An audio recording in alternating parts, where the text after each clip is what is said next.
Welcome to Roleplay Cafe, and we are going to go back to 2061, Session 2, with GM Jason and yours truly, Delicious.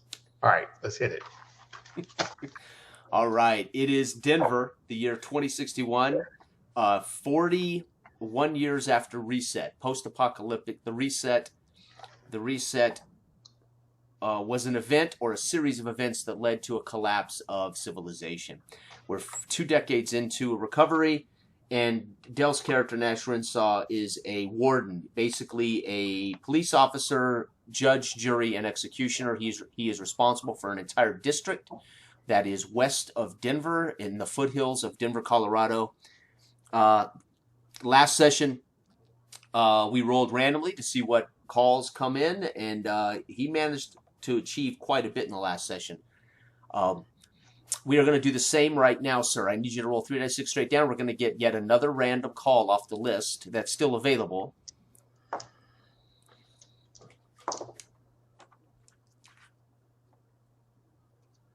That's 10. 10? Yeah. Okay, so let me make note of this. Ooh, interesting. Okay, cool. I really dig this because that means I have to come up with stuff on the fly. So do you. Oh yeah, that's fun. Let me get back to you. Okay, there we go. Okay, so last we left off, Renshaw had one hell of a day. Renshaw had got up in the morning, awakened by Jugs. Jugs told him where he could get some motorcycle parts. When he set out along that mission, he also knew that the senator, which is going to be one more day, in one more day, the senator leaves for Aspen, Colorado. He needs to keep I-70 clear. He knows that's was coming. He set out.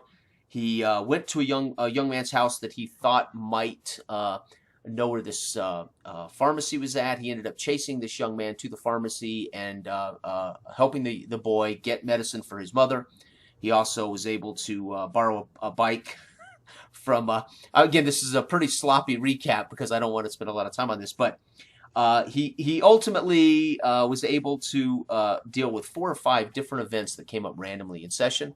He finished by clearing the highway of rubbish that had been put there by the Heaters, which are a gang that he faces. He was able to take a Heater sniper captive, and he was able to sleep well in safety on the front porch of Bo Svensson's farmstead, which is a fortified compound. Bo Svensson has a large family, crops. He is a survivalist. And our warden, Nash, slept the night there. And that is where we will begin as you awaken from your dreaming of your grandmother's house when you were 9 years old. Okay. I lean over and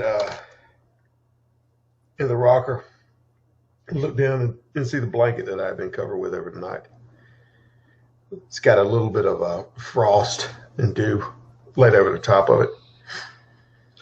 I remove it and stand up and stretch on the front porch with a grunt and look over at the bike. It's still there by the entrance. Okay. All right, it's early in the morning. Lay the blanket on top of the rocker and start walking down the stair to go to the bike. Yeah, it's really early. No one's quite up and about. Not even the roosters have crowed yet. You've kind of beat the family to their feet, right? Yeah, it may sure be still a little dark. Okay. Now this gate, do I know that it can open?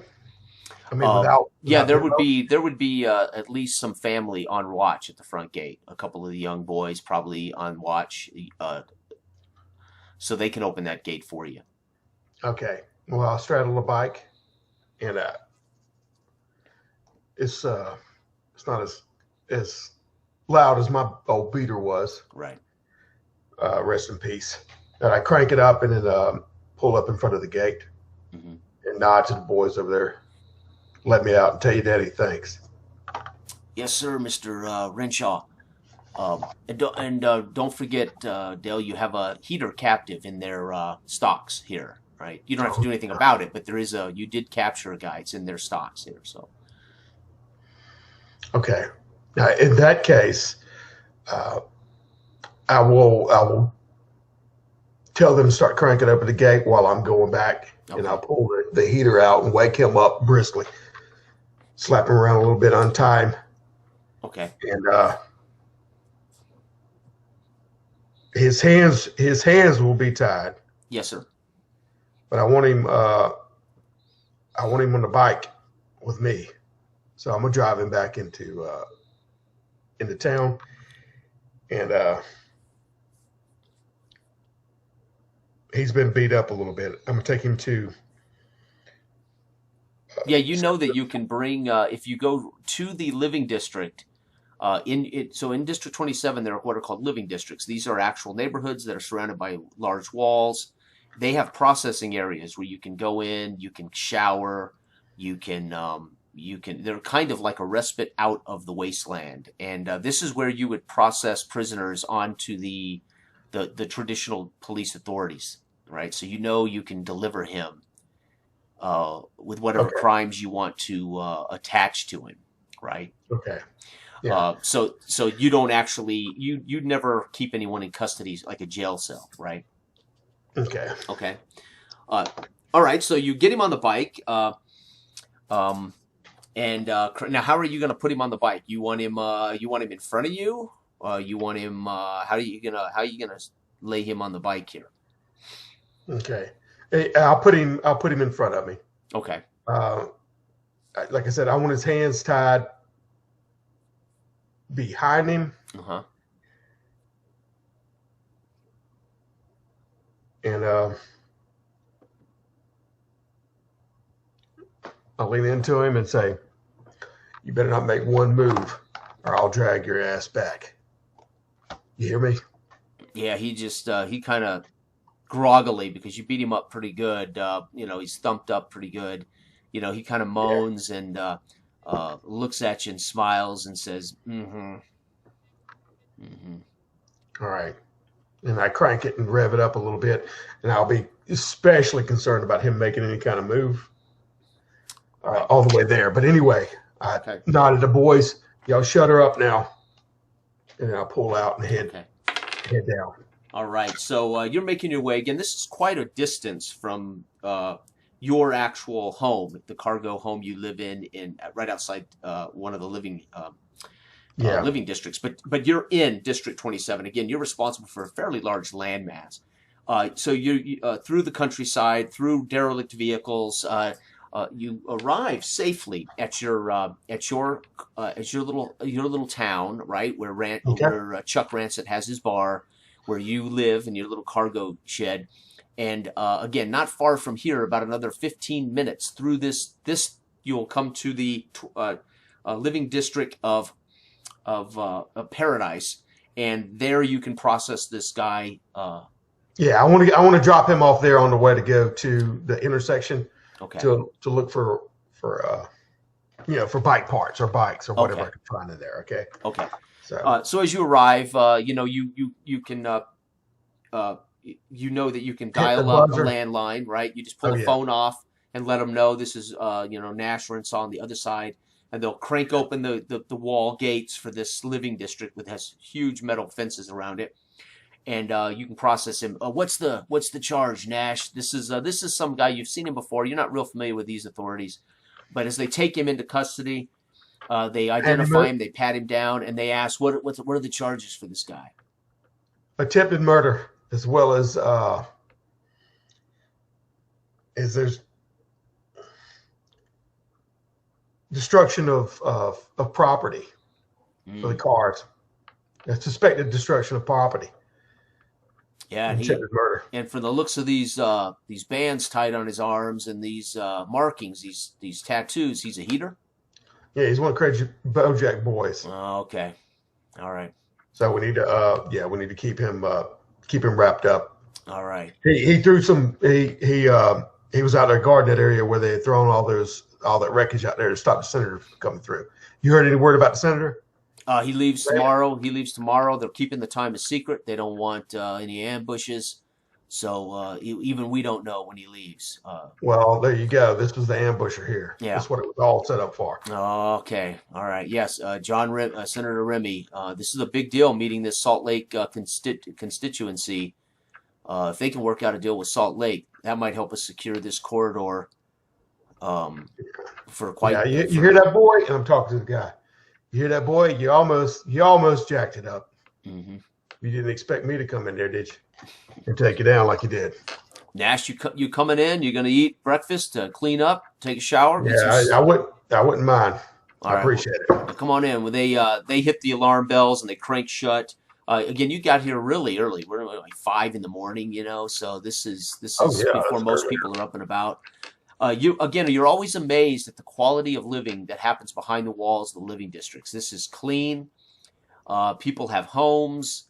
They actually manage to work in whatever capacity that what civil governments exist. It is a different world once you're behind these walls. Again, there's still limited resources, so things aren't, there aren't fresh paint on the homes. There's not. I mean, it's a lived-in rough, but it's just a different way of life here. Oh, right? Yeah, and these people are usually well-to-do, or they have some power or clout. And this normality to it, thanks to me. Yeah, exactly. And there's just one living district. This is just one of 2 living districts in your District 27. The other one is. Let me double check the name of it here. I don't want to get this wrong. The other one is Foothills Place. So Foothills Place, and this one is what? This one's Paradise. Paradise. Mm-hmm. Yeah, practically is it. Mm-hmm. And again, they have a nice barracks with actual water and food, a kitchen. You can sleep. You can get rest. You can get medical attention if you need it.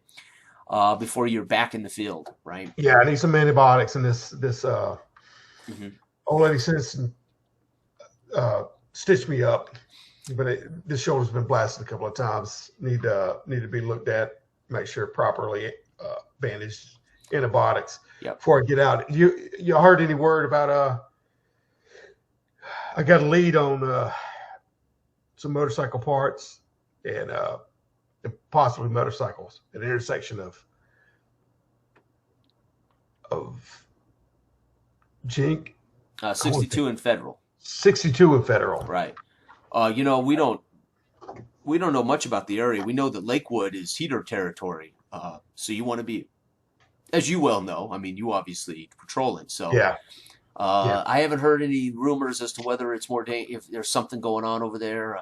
As far as an old garage with motorcycle parts, your guess is as good as mine. But where did you hear this information?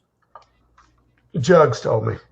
Jugs. Well, Jugs is always trading something for something, right? What did he want? What did he want from you for the information?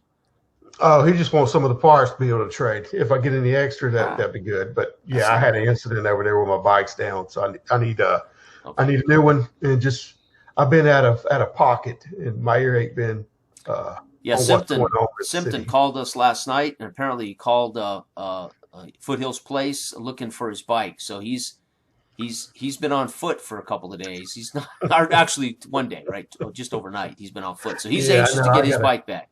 I got to get Simpton's bikes back. Yeah, I appreciate it. Wow. Now you can take one of the horses here, and they actually have in this district. They actually have cattle and chickens, and they have a horse. They have horses, but they keep those off the wasteland because they don't want them to become prey for obviously animals and creatures, etc. So there are horses here you could saddle up and take, or a horse. They'll give you a horse, right? Yeah. Or you can just take that bike back to Simpson. Going back to I'll get the bike back to Simpson. All right. Well, go get some breakfast, and we'll send the doc in to take a look at that work that Betty did on you, and we'll get you some antibiotics. All right, that sounds good. Appreciate the offer, though. I'll keep it in mind in the future. Now this is also a place you can get your canteen topped up with fresh water. You can get a couple cans of beans. old relics from a bygone era, right? These, who knows what these cans are actually, what are actually in them. There's no more. So when you pop open an old can of beans pre-reset, or old can, excuse me, you don't know Yeah. what's in it, right? It's always a Yeah. surprise because there's no label on these cans, so you don't know what you're gonna get, right? Yeah, like a box of chocolates. Right. All right. And you go about 30 minutes. You've had a rest. You've had a shower. The doc came in and admired the work. Thought that for field work, not done poorly by Chuck and Betty. He cleans up a couple of the stitches. Make sure there's nothing. No foreign materials are in the wound, like shirt material, etc. Cleans it up real good. Washes it out. Restitches some of it and gives you a shot of penicillin in the butt, right? Yeah. And then it has very little to say to you, right? This guy's all business. Comes in, he sees you guys like you all the time. He's got to fix them up. He doesn't want to get to know you too well because you're probably going to die out there. So he's pretty much all business. That's fine. I'm just gazing off, thinking about it. So. And he gets you fixed up, cleaned up, and then he's out. All right, thank you, Doc. Yep. I'll say. And he just kind of smiles and shrugs at you as he walks out. All right, I'll put my clothes back on. Okay. My jacket and everything. I know it's a brisk cold out there. So turn around and head back to gather my supplies and the beans and everything else, as well as what I came in there with. And I put them on the bike. Okay. And head out. I want to get on the road toward the intersection, the fabled intersection of motorcycles. All right, so it's about 6:15 or so in the morning. Still, the sun is up, but it's just coming up, and you're beating it through the dark. Let me make a roll here. Okay, and this takes you about 25 minutes working your way through Denver, the foothills, and into Lakewood area. These are all old neighborhoods, right? You don't know anything about Lakewood. You have no memory of this as a child, but it's known as the old Lakewood neighborhood. But who knows how accurate it is? It doesn't make any difference. You know it, and you come to that intersection, and clearly you can see there is an old garage. It is now you pull up roughly 60 yards from it, right? I'm assuming you don't want to pull right up out front of it, right? You want to kind of get there, roundabout way. Yeah, I want to find a good area for the bike to park it, so it won't be get nabbed. Yep. Lock it down. I'm assuming might be some kind of a locking mechanism, or right. Okay. That us wardens can keep on something. Yeah, you can actually lock the bike front wheel, and of course, you guys probably have a routine of popping out the distributor or something so they can't start this thing up, right? You probably can remove a piece off of it or something. Yeah, that's what I do, and then I'll head out on foot. And now, in about 20 feet or so, you start seeing telltale cairns and markings of the heaters, right? They're very clever at putting, markings that let other heaters know and people know this is their neighborhoods, but they're not glowing neon signs and big. I mean, if you weren't paying attention, you could be wandering through heater territory and not know it, but the signs. Like hobo markings, basically. Yep. Yeah. And you know it. So you now know that, okay, right, I am definitely in heater territory. As you work your way through the rubble and the wreckage behind cars, etc., again, trying to keep a low profile, you get to a position where you can see now the garage is on the southwest corner, and you can see on the roof of that, it looks like they've got some kind of canvas or tarpaulin. There are poles that this tarpaulin is on. You can assume from just the glance up at the top of that garage that there's people that are living on the roof, probably heaters. But you don't see any heaters looking out for guard. On the ground floor, you can see this large metal door to this garage, this old garage. It is a large cement building. It is in great condition. It looks as though the heaters have actually patched some of the cement. They've actually gone out of their way to patch up any damage that had been done to this building. And there's a large metal door that would be like a 2-car garage that would lift up, and that is shut. And there is telltale markings that again on the building that mark that this is a heater's location. Damn, Joe, it's like you're putting me in the thick of it. Could be a hornet's nest here. Oh, I stay low and try to work my way around to the side to see if there's a window or some kind of entrance that can see on either sides of the back, as opposed to up front. Okay. As you get close to the building and work away around to the side, you see large holes in the ground, where fresh holes that have come, like something's come up out of the ground. And as you turn, we need to make a surprise check. As you turn that corner, you are face to face. So you surprise it. It does not surprise you. You turn the corner up onto a giant centipede. And this thing, where's my bestiary here, right? A giant centipede, if I can find it. Let's see here. Let me roll. And it appears to be... Okay, it appears to be one of 5 that are in the area. This one is right in front of you. You turn the corner, boom, there's this centipede that's come up from the ground at some point. And you can see across the street and a little farther away, there are 4 other centipedes, and they've got a couple of feeders that they've killed, that they're working on, that they're eating. Oh, really? Okay. Is this thing noticing me? It hasn't. You've surprised it. I mean, it will probably notice you on the next turn, but now you've literally spooked it. I mean, you've come across. Yeah, I got the drop on it basically. Yeah.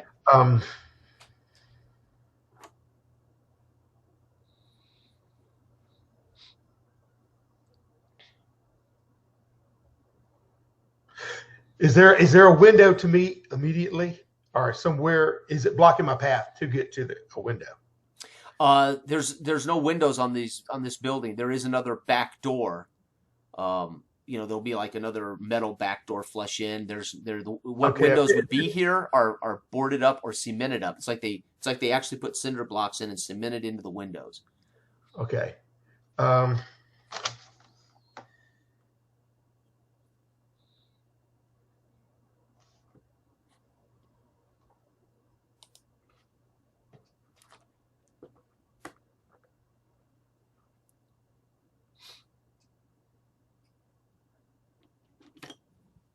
How big is this thing?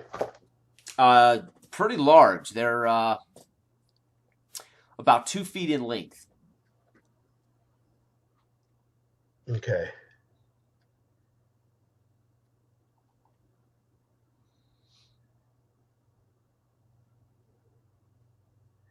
All right.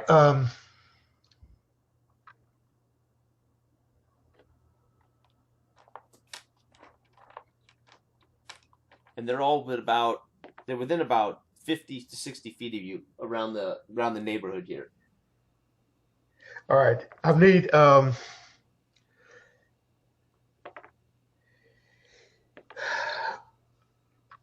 have a bag with me, and I don't want to go overly, but I needed a bag to come in and get the parts with, which would be a supply bag that I kept everything in that I would have dumped right there. I mean, just to be honest with you. Some kind of holding bag. I want to try to capture it and wrangle it and get it inside the bag. All right. Oh, nice. Okay, so just make a surprise attack on it with a bag. And that you need an 11 and above. You've got +2 for your melee. Oh, okay. That's 12 then. Okay, so you have bagged up this centipede, right? Scooped it up. You've got it in a bag. Yeah. Right? Okay. Yeah. It appears as though from that commotion, it appears the other 4 that are around this area within a 50-foot diameter of you, all in different locations. They're moving around now. They're coming towards you. Right? They are smelling fresh kill. Right? Fresh meat.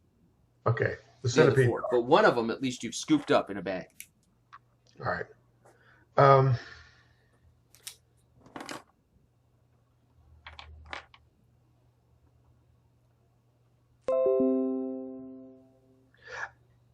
Now, if they're coming to me, I want to try to get to that back door entrance. Okay. So I'm So trying to get let's. there speedily before they can get to me. Okay, and you move. What do you move? I think you move. Where's my rule book? Just out of curiosity, your movement. Whoops. And you're not overly burdened. So let me double check. Sorry, this is a new game for us as far as details. So I just want to look. Curious. Um, since you're not burdened, I bet you move pretty. Shoot, I can't find. Okay, so movement per turn. Yeah, you're not encumbered. Yeah, so I would say between you two. Yeah, all right, so let's make a dex check to see if you beat him to the door. I'll give you your +1, right? Okay. It's just that I got the shotgun and the billy club on me, and that Right. in the bag, and that was it. Yep. All right. And I'll roll to see which ones you're. Okay, you're racing 3 to the door. 19. Okay, so you beat him to the door, and the door tugs open. It is not locked. As you tug this door open, it pops right open. All right. So you can get in and shut this door before they get on you. Okay. I'm gonna slip in and shut the door. It is dark. It stinks of garbage and sweat, feces, urine. Heaters are someone living here is it's pretty bad. Yeah. And your eyes haven't quite adjusted. It's kind of foggy and dusty in here. Okay, I'll give a minute listening while I do. Okay. You want to roll for that? Yes. No, you can listen. You can listen. Okay. Unless you're listening for something in particular, which you wouldn't know. Well, I'm just listening for any kind of signs of life on the inside or movement of people. Right. You do hear what sounds like rice or roaches. Excuse me. Rats or roaches scurrying. Right. As you opened this door and the sunlight came in and you slammed the door, you can hear in the darkness like something that's scurrying, and you can hear the roof above you, kind of a sound as if someone has moved or walked across the roof. Okay. You're in kind of a storeroom. That my little flashlight that I picked up last time when I went in there, I kicked that open. Okay. And yeah, and you now can see it is there's a lot of foot traffic comes through here. It's clear this is the door the heaters use to go in and out of, right? This is an access of a storeroom. There's another door at the end that's shut that blocks this off. This is about 10 feet wide, about 8 feet, and this is stuff that would have been storage for their janitorial work. Like would have been if there were those things, right? But there's nothing really of value here, and it appears to be empty except for some large rat holes in the corner and on the walls where obviously you heard scurrying when you came in. They probably scurried into these holes at the foundation between the cement and the walls. All right, but you're saying there's a door on the other side. Yeah, it's on the left-hand side, and it's in the corner. Right? And that door would be facing the front of the building, which you came right to the back. Yeah. Is there any stairwell leading up? Not in this room. Okay, I'll make my way over to the next door, and I put my ear to it to listen. Yeah, now you'll need to make a roll for me, and we're going to use tracking for this for you. Okay.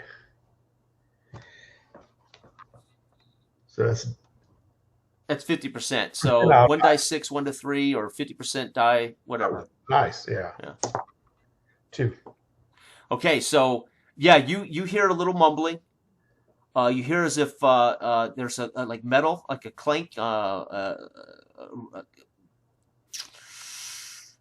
It's like you can hear just like metal kind of clanking, but not in a violent way, right? Like something's banging on metal, but not like hammering. Okay.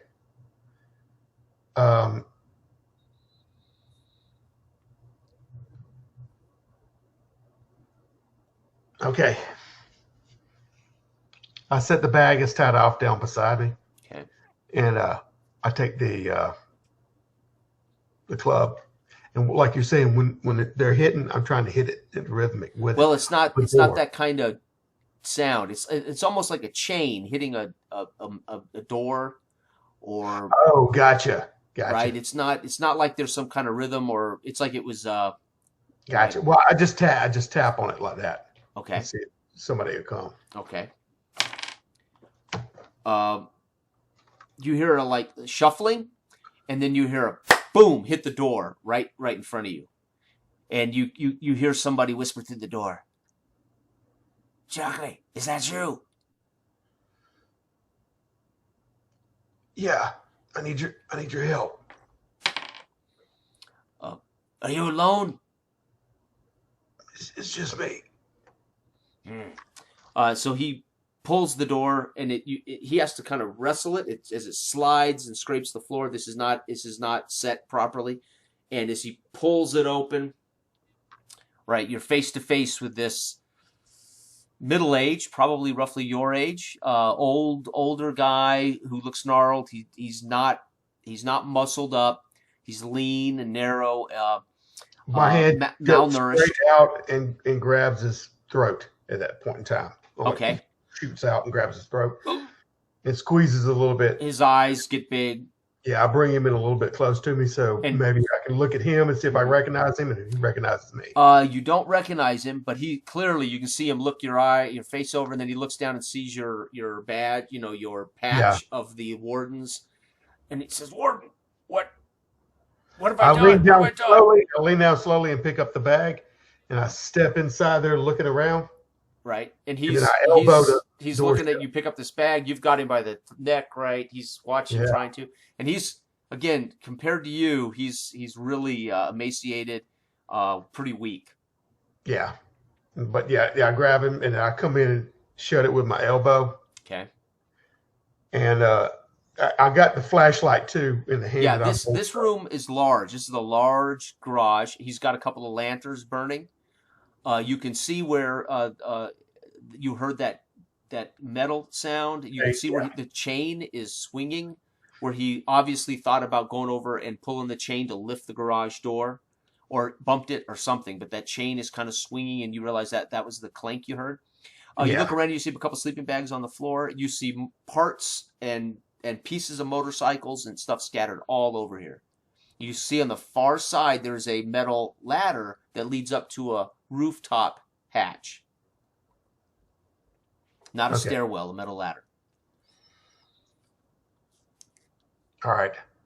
Uh, I'm looking over what I have hmm in the area here. Immediately I see any full blown motorcycles or whatever. Is there any grease on this boy's hand? Does he look like a tech? Or Yes, yeah, on his face, on his nose, on his hands.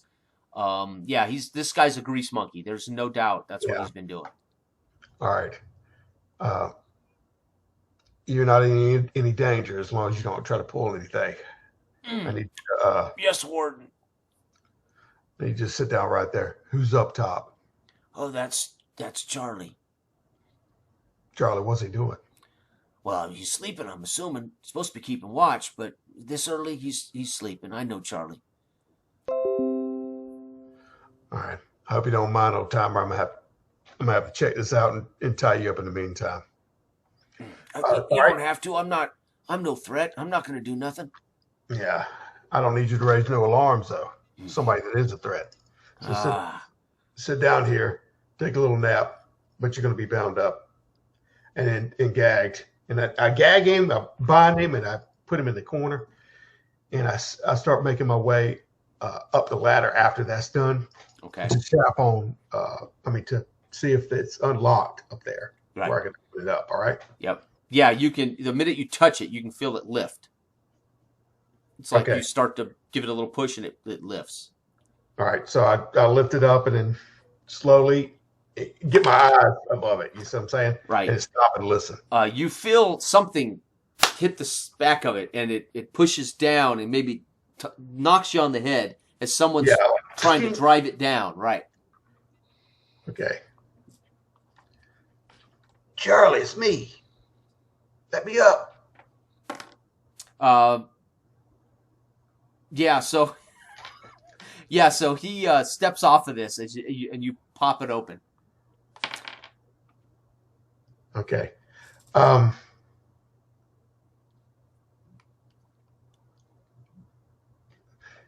I needed to come down here and take a look at this.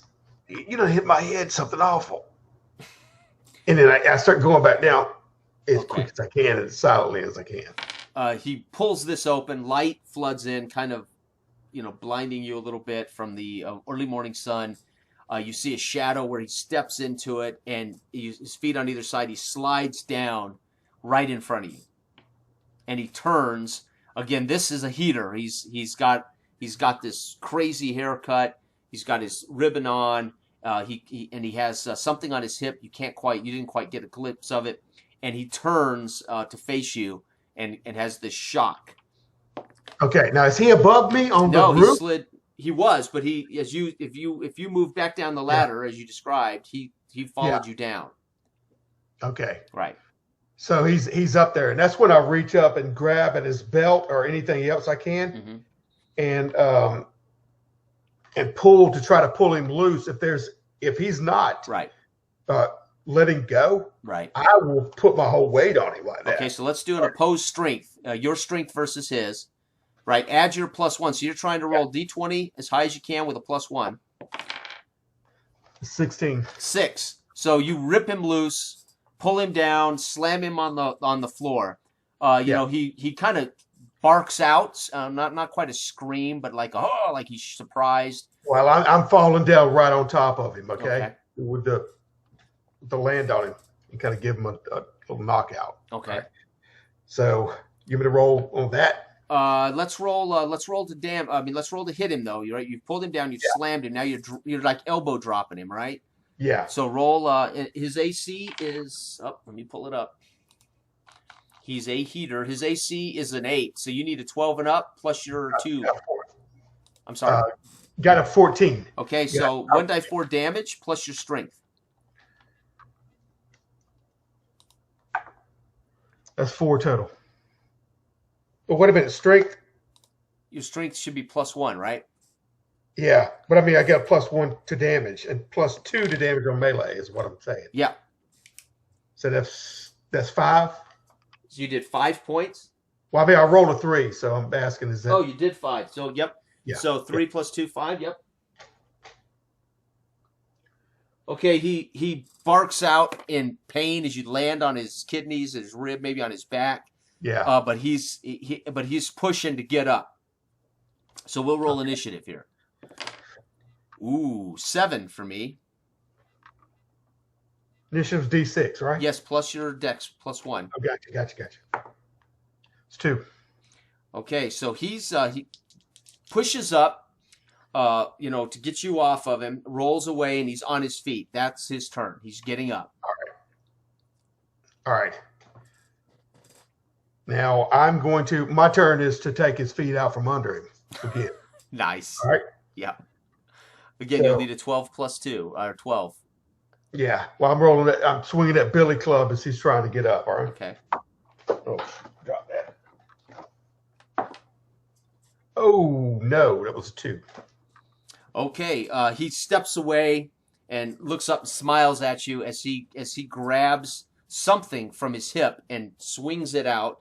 So we'll roll initiative for turn 2. All right. 6 for me. 4 for me. Okay. This thing flashes at you. You have a AC of 7, right? Yeah. Okay. Okay, so he cuts across your chest, cutting you with a blade of some kind, doing 3 points of damage. Now you see it clearly as he spins this thing out and cuts you. It's some kind of saber made out of maybe an old lawnmower blade or something. Yeah. Okay. And he laughs and chuckles as he says, lawman, this is heater territory. You haven't learned. I remember you. Bitch. And I'm swinging right at his mouth, all right? Figuratively speaking. Okay, it's 16. 1d4 plus 2 damage. That's 4. Ooh, okay. Now you can choose to kill him, or you can choose to knock him unconscious. Your choice. But you cracked him in the face, right? Yeah, right time he's saying that, like I said, I just erased that smile off of his face. And he drops right up, backs up clunks his head up against the what do you call it, the ladder. Okay. It slides down it. All right. Okay. And That's what I thought. he drops on the floor beside you this blade, this like lawnmower sword he's built. I kick it away to the side, and then I drag him over and flip him over and look over to the old man. Asleep, huh? That's what I thought. Mm-hmm. And then I start gagging him and binding him up and put him to the side. All right. Yep. All right. Then You've got sunlight coming in now from the hole in the roof. I mean, from the hatch that's open. You've got two lanterns in here. So it's lit pretty well now with that top open. Yeah, and the sun coming through. So I'm looking up. I'm looking up top. I stop for a second and grab that sword and start making my way up the, up the stairwell.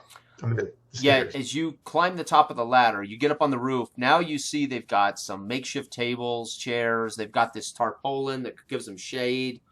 You can see where they have a little campsite where they cook.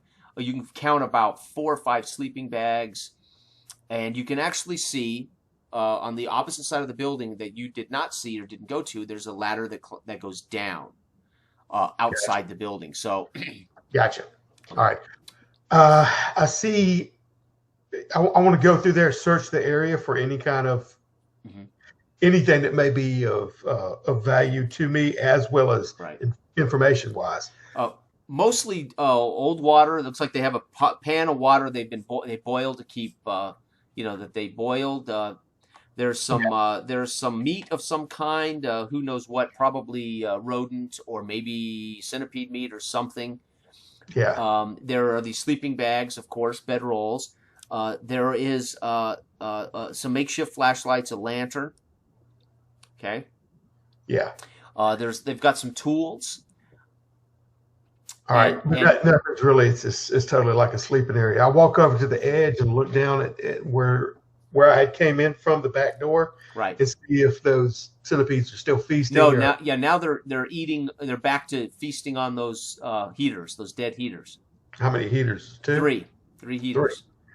But they're scattered around the area, right? They're not all in one spot. One guy's across the street dead.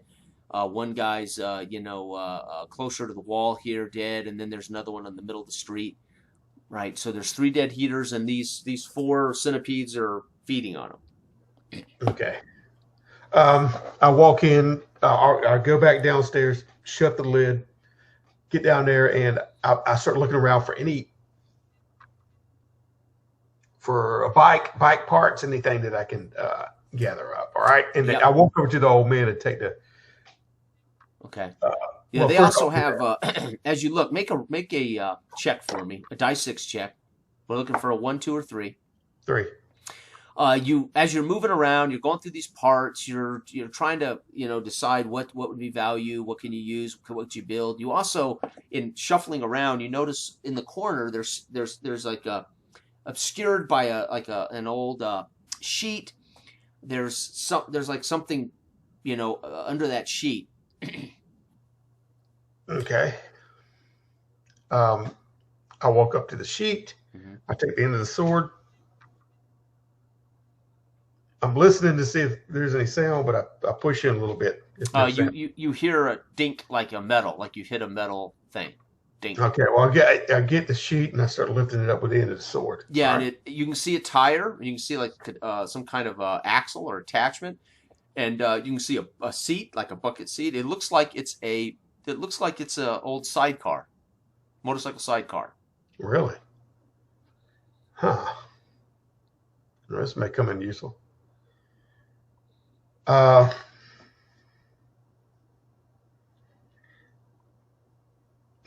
I'm looking around anything. What I want to do is make a makeshift sleigh to put parts on, or some kind of something. Yeah, there's actual like boxes and crates you could pile stuff in, like hand pallets or hand wooden old like soda crates, things like that.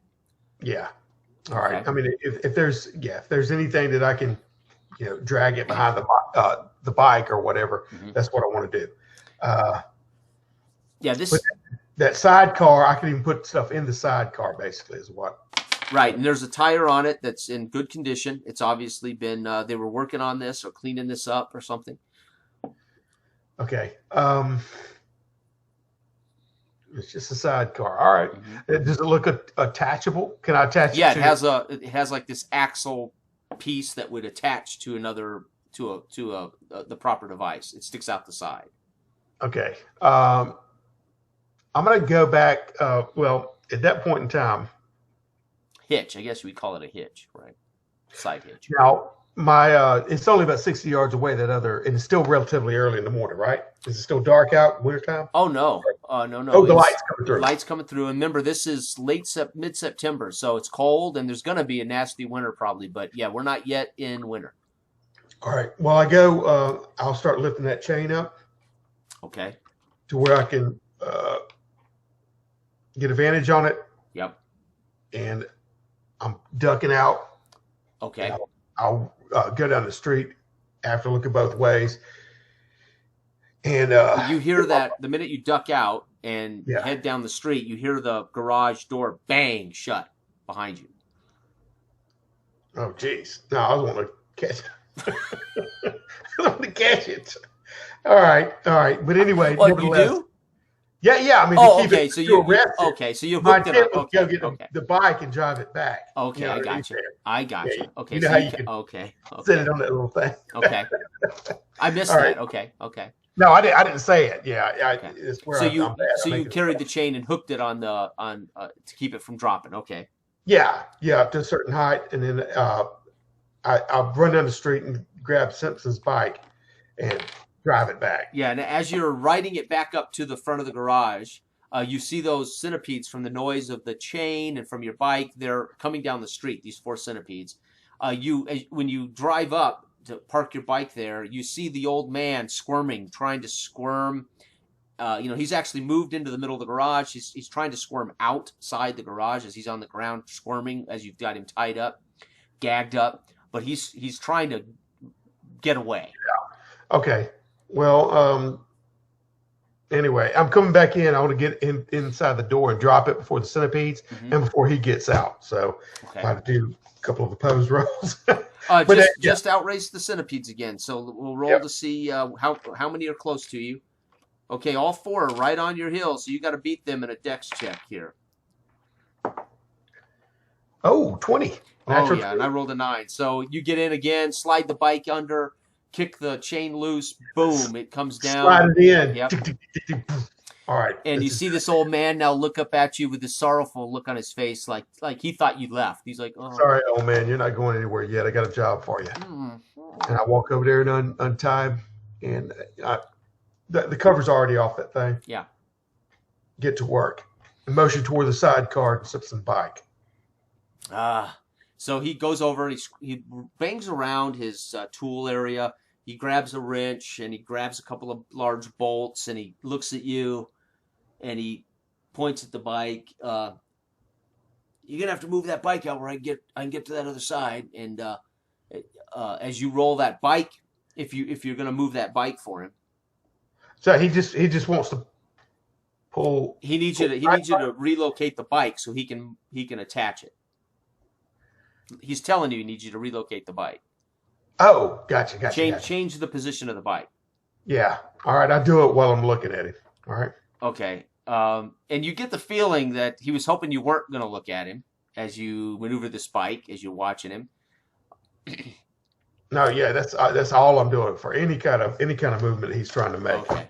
And then once you get it positioned, he's that's good. Stop right there. And then he goes over and he picks this up and he walks it over and he sets it down and he gets on his back, on his knees, and he starts attaching. And he's working. It slips a couple times. He hits his knuckles. Knuckle busting. All right. Yeah, he's working. I'm sitting over there with the billy club, and I'll bang it against the metal every once in a while, looking at him and in my hand. Yeah, he looks up. It's done. He stands up and he basically rocks it a couple of times, and you can see the bike rock with it. And he says, "There, see, it's attached." He rocks it, and the bike actually shifts a little bit. Okay. Now this is bolted on. There's no way to free release this like back in the back in the days, these were free release sidecars. You won't be able to take this off without a bolt, without this wrench or a wrench like it.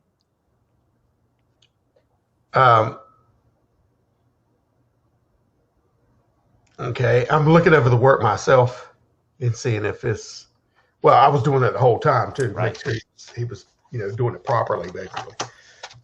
It looks pretty good to you, but you're not a mechanic. Yeah.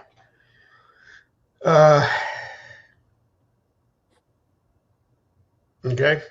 I'll look it over. Looks pretty good. Looks pretty good. What's your name, old man? Johnson. Johnson, I appreciate it. Is there any tattoos on him, like heaters or anything? Nope, he doesn't have any of the bands tied on him. The colored bands that would mark. He has no tats. He's just this 50-year-old emaciated mechanic. This is your shop. No, this is the heater shop. You working for him? Yes.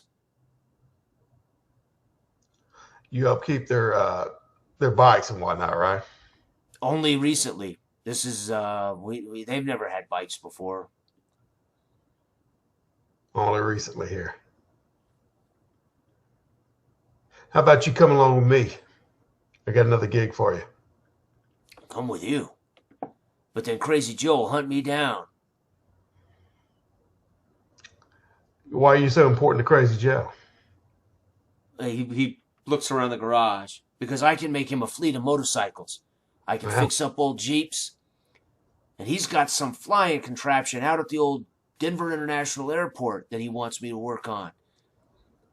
Flying contraption? You talking about one of those airplanes? I don't know what it is. It's got propellers on the top. It's got a propeller on the long. He's got me working on that. I told him, I don't know what the hell. But an engine's an engine, so I've been working on it. Okay. Well, I can see about getting you into the living district and setting you up, repairing some of our stuff.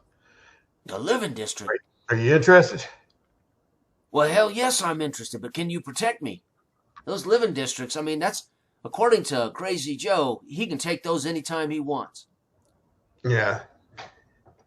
Trust me, if Crazy Joe could take it, he has to get through me and into the living district, and he hadn't did it in all these years. I say he's full of crap. What about you? Well, I've seen his compounds, and I've seen his force. I've seen. Yeah, but I'd much rather be fed well. You're making this force, and I'm gonna tell you one thing: either I can't let you go on providing him with supplies and strengthening his force. Are you telling me you'll kill me? No, but I'll take you to you'll be up in the big house. I'm giving you an option here because you're an accomplished Crazy Joe right now. Great. You take your talents and put them to good use, and take your chances with Crazy Joe. All right. Then I got to tell you, my real name ain't Johnson. No, I suspected it. It's Christopherson. Christopherson. Mm-hmm. James Christopherson. Nice to meet you. Yeah, he reaches out his hand again. You realize again he looks like he's 70 for roughly a 50-year-old guy, emaciated. Yeah. Hand shakes as he shakes your hand. He's clearly malnourished. All right, you got a deal, but if don't say I didn't warn you about Crazy Joe. All right. Well, you can get in the sidecar then.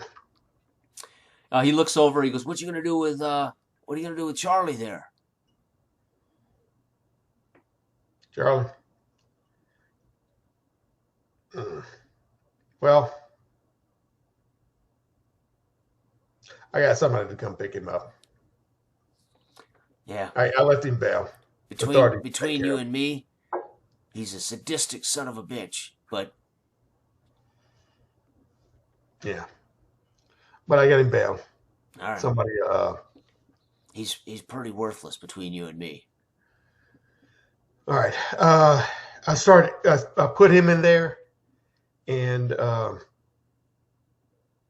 he scrambles over to what looks like maybe his pile of stuff, next to his sleeping bag. He roots through it, picks up a toolbox and another leather rolled set of tools, and he sticks that under his arm, and he grabs the toolbox, and then he kicks this thing. He's only got 2 hands, so he kind of kicks it and says, "Nash, come get this," and kicks it. Okay. So it's a toolbox by itself? He's got the toolbox in one hand, and he's got this roll of a leather, like special tools that's rolled up in a leather thing that he's got, but he's kicking something else by his sleeping bag on the floor he wants you to pick up. Okay, you just put that in there. Put your gear in the sidecar with you, and don't worry about that right now.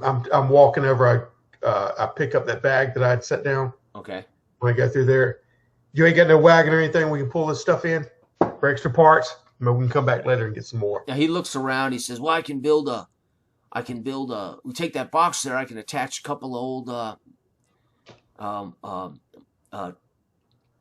wheels, and you can pull it. But I'd have to build it. It'll take me a while." Yeah, we ain't got no time for that. We need to get out of here.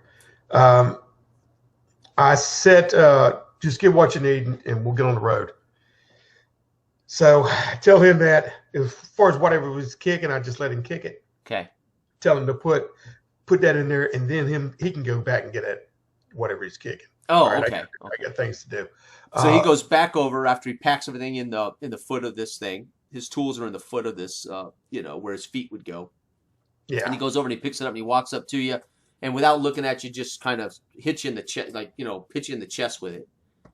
And as you look down at it, it's a radio, and it's been cobbled together, and it's got some tape.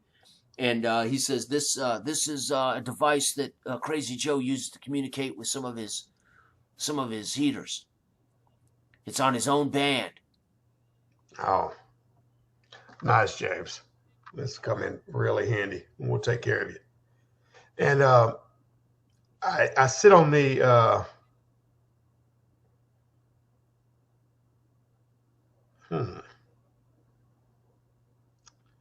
the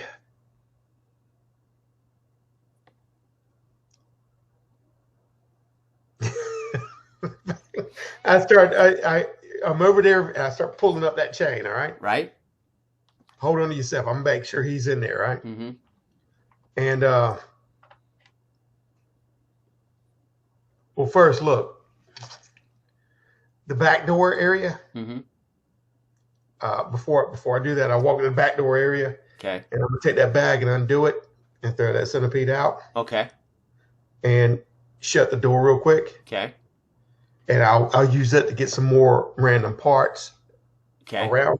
Okay. And he can hold that bag in his lap. All right. Okay. Okay. You ready? We got to get the hell out of here quick, because those centipedes ain't gonna be waiting around.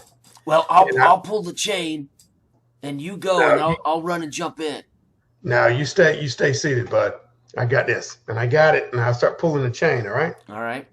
Now I'm gonna try to make it to the bike right beside it. Hop on there. Okay. I got the bike running. Okay.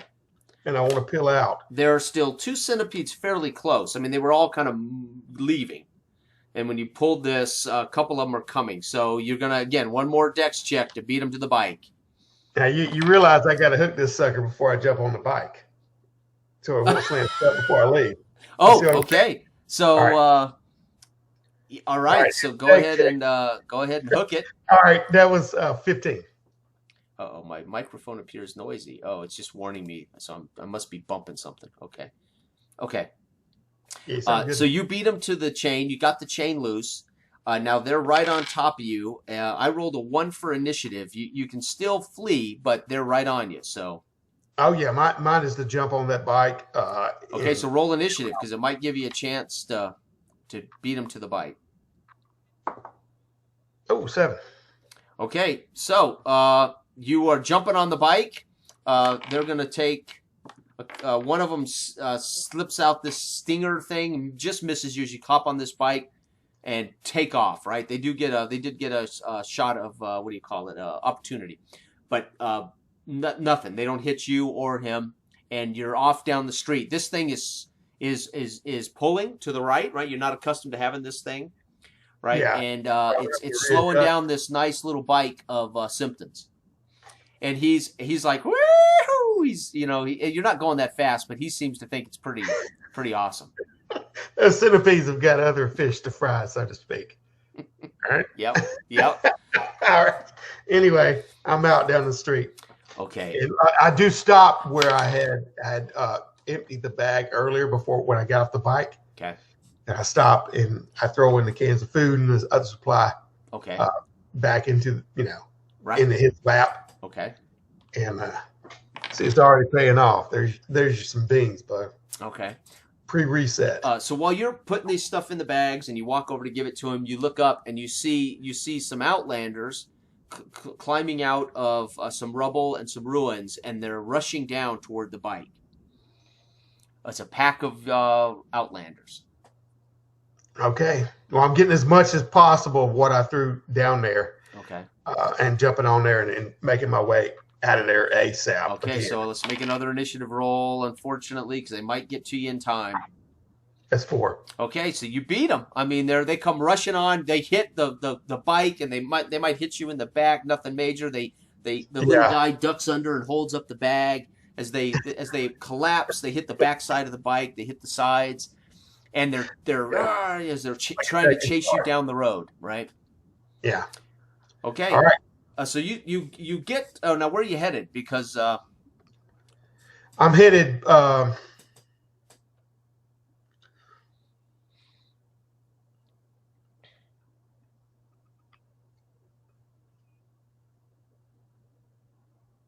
I'm headed back to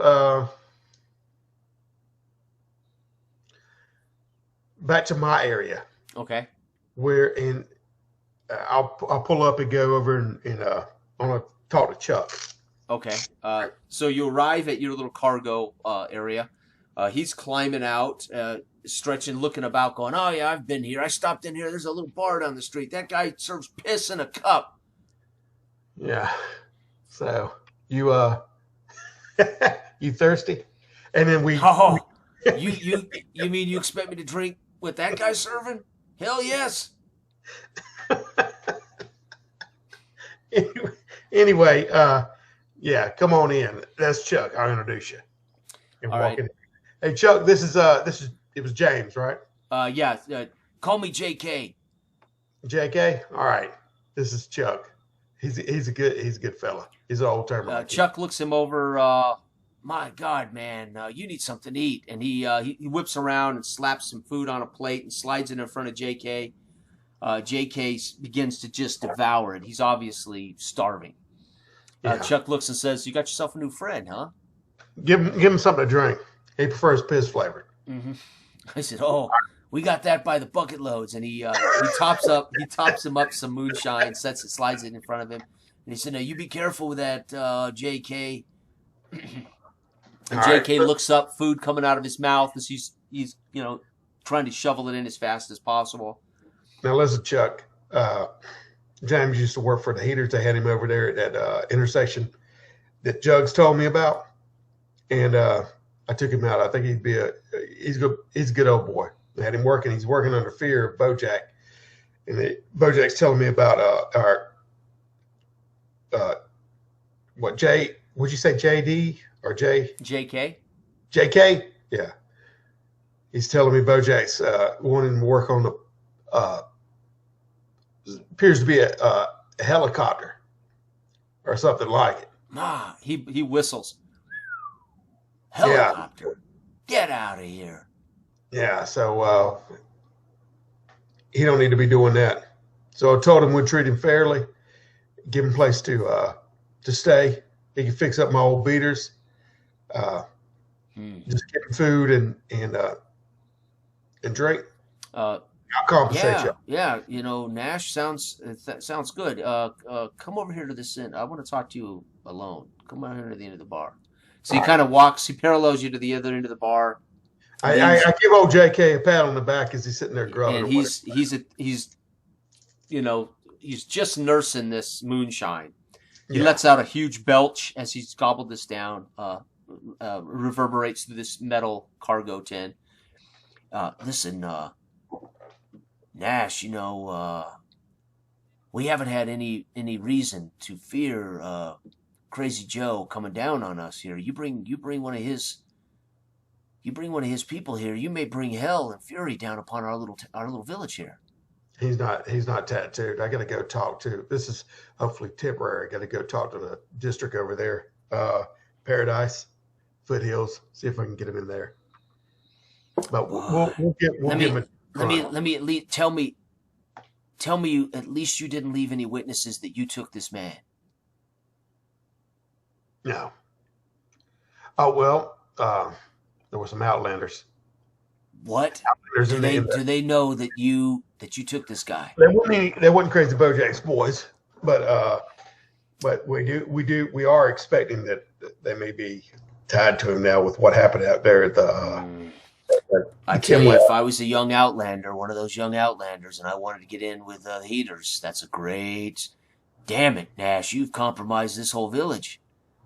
All right, brother. Well, I'll watch him, and I'll try to take care of him. But keep an eye on him. Make sure you don't do anything. Feed him here. I'll see what we can do about. No, he looks harmless. I'm worried about Crazy Joe. All right. Well, I got it.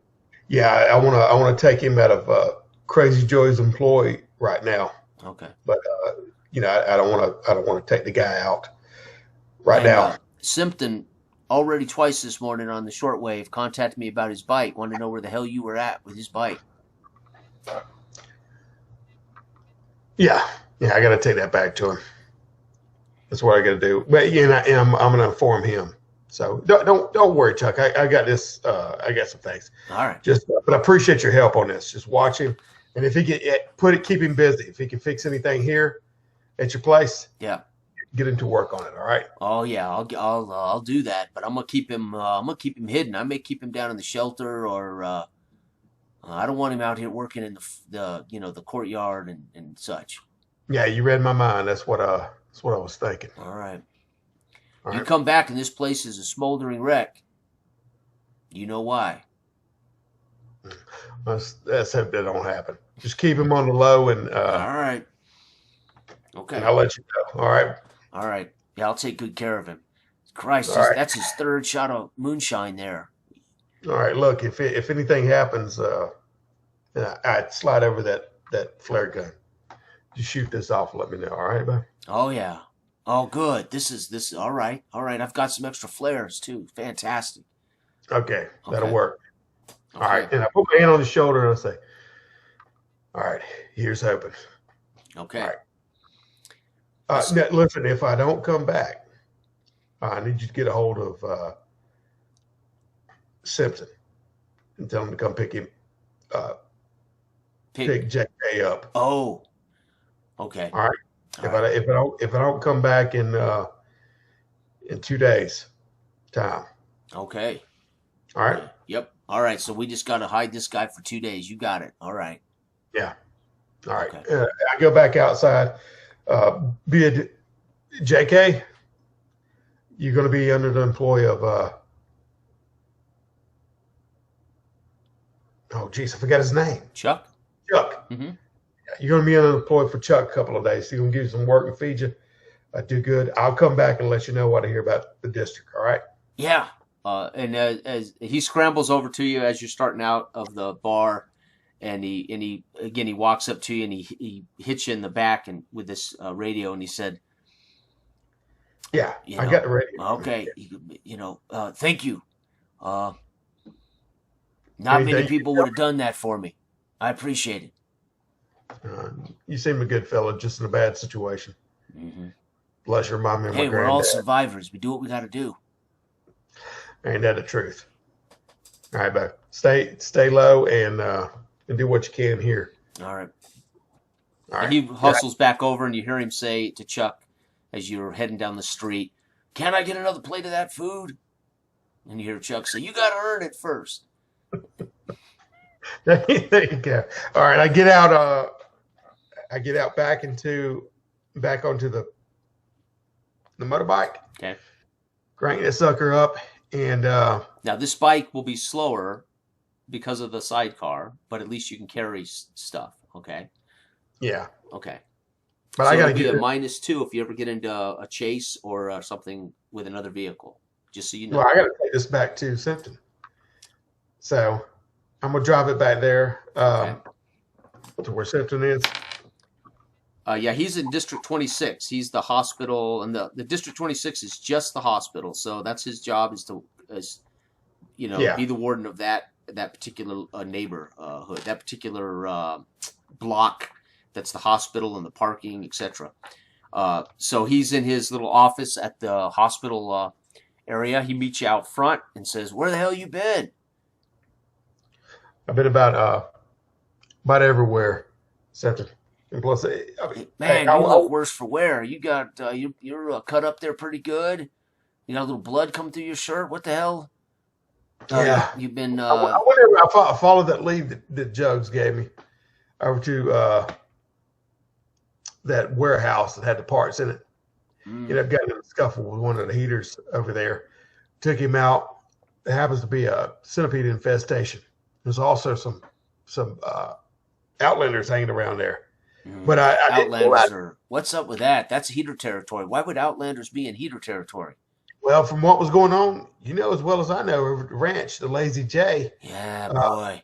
something's going on. So I figure, I hope old Crazy Joe isn't growing that gang.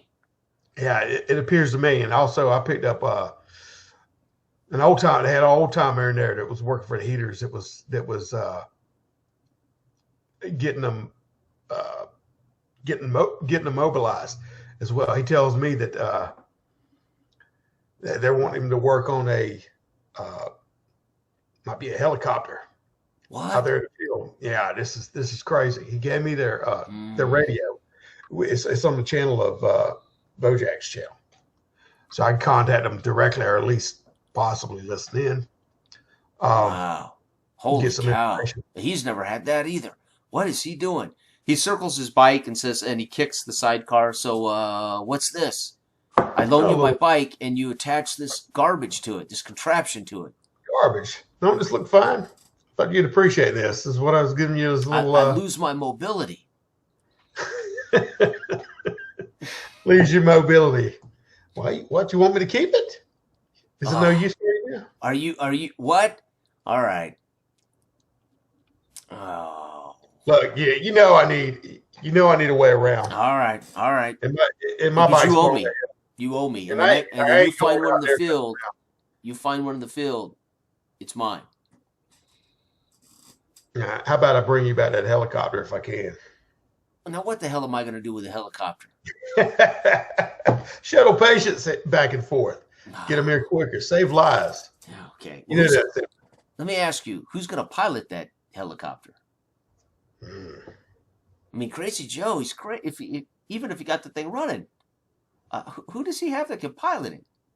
I don't know. That remains to be seen.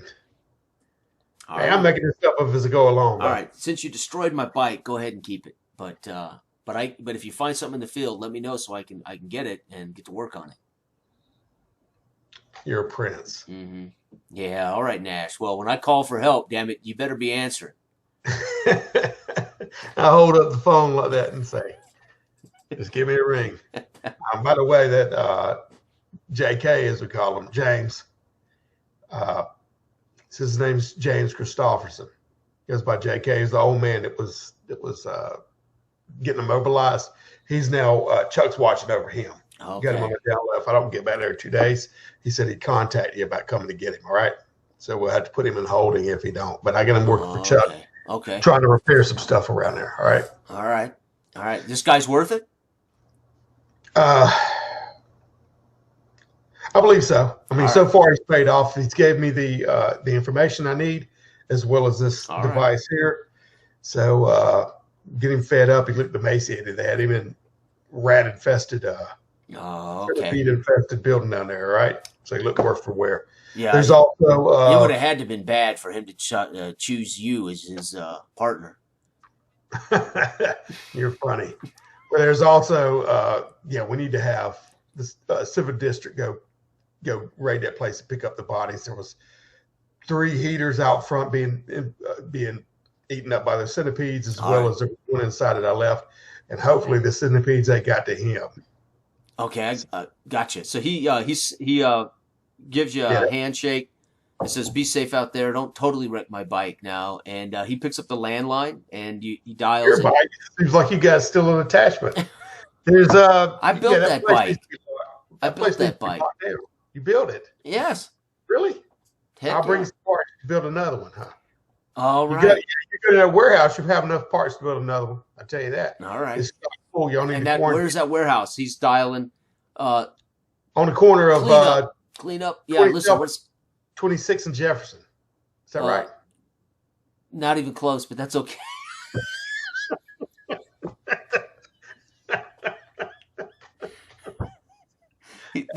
He looks at you, cocks his head. There is no 26th and Jefferson. What are you talking about? Damn it. Yeah. It's the high rise, the 2-story high rise with the tenement on top. 62nd and Federal? 62nd and Federal. Yeah, you were close. He says, "Clean up. We need some. There's a garage over with parts and bodies. Watch it now. There's some centipede infestation. Get over there and collect." Those outletters were jumping me, so they're infested by outletters too over there. Okay. So tell your boys to keep your eyes open for that. But so they you don't. better take a shotgun with you. All right. And he hangs it up and looks at you and says, "All right, you're getting some work done last few days. You hadn't done nothing in 15 years. All of a sudden, you're getting all kinds of work done in 2 days." All right. If there's a way we could get the word out that JK is being held, then that may take Crazy Bojack off of the scent for a while. All right. What? Whoa! You want to announce that you've got JK? Well, I was thinking that the civic district has them in the main area, not me by myself. Oh! You want to get the word out that okay. He's in lockdown, basically. Gotcha. Okay, I'll spread that around. Okay. All right. Okay. So it'll buy me some time. Buy me some time. All right. Good. Let's see what we can do about taking this out and getting to the bottom of it. Okay. Anyway, appreciate the bike, man. You got it. It's a great late Christmas present. I mean, birthday present. Excuse me. Okay. So, what are you doing next? He just turned 50 now. What's that? He just turned 50 the day before. That's right. That's right. It's about time. Nice. Nice. All right. So where are you at now? Where are you going? So I'm heading down to and before I leave, he's a doc. He's already said I was scratched up. Right. So while this conversation is going on, I'm thinking that he's looking at my chest, putting, you know what I mean? Yeah, sure. Doing that. So that would be a 1 hit point, I believe, in this. Let me double check. Healing. There it is. Healing right there. Let's see. Normal, resting, strenuous. This would be campsite, doctor. Well, okay, so 1 HP plus your con. So you get 4 points back, it looks like. Okay, so I'm back to normal. But yeah, I'll have told him this while he's patching me up, going, "You look worse than where?" You know what I mean? Right. Perfect. Anyway, I'm back on the bike. Got my supplies in the sidecar, and I'm heading out. Wonder if I should go get little Johnny. I'm heading out to the area that he said was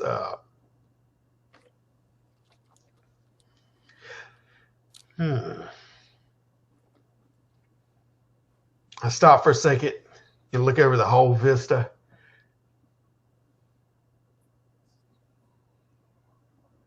Yeah. I'm going to head, I got to take care of, first things first, I got to head to where he said that they were wanting to launch that helicopter from. Oh, DIA? Yeah. Okay, DIA. that's a long trip. That might be a couple of days for you to get out. Oh, really? Mm-hmm. Yeah. I mean, so you know where it's at, and you know that it has a reputation for being a pretty. I mean, it's outside the district. It's and you've heard stories about it, but you didn't know there was any kind of organization there. But there's right. Yeah, but you could get there, but it'd be a couple days travel, overnight, like an overnight travel, right? Yeah. Jeez. Before, if I know it's that if it's that far gone. Hmm.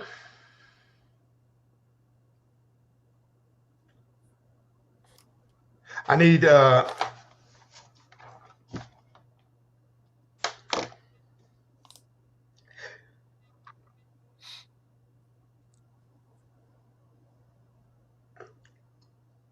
go. I'm gonna swing by. And how close am I to where Johnny is? Oh, 10 or 15 minutes. I'm gonna swing by a little Miss. What's his last name again? Strauss. So let's look. Straushauer, Johnny Starnhauser. Starnhauser. Okay. Miss Starnhauser, where's Johnny at when I pull up? She's still huddled under a blanket. Yeah, she goes, well, he's been out. He's been down by the by that old ruin, working on something.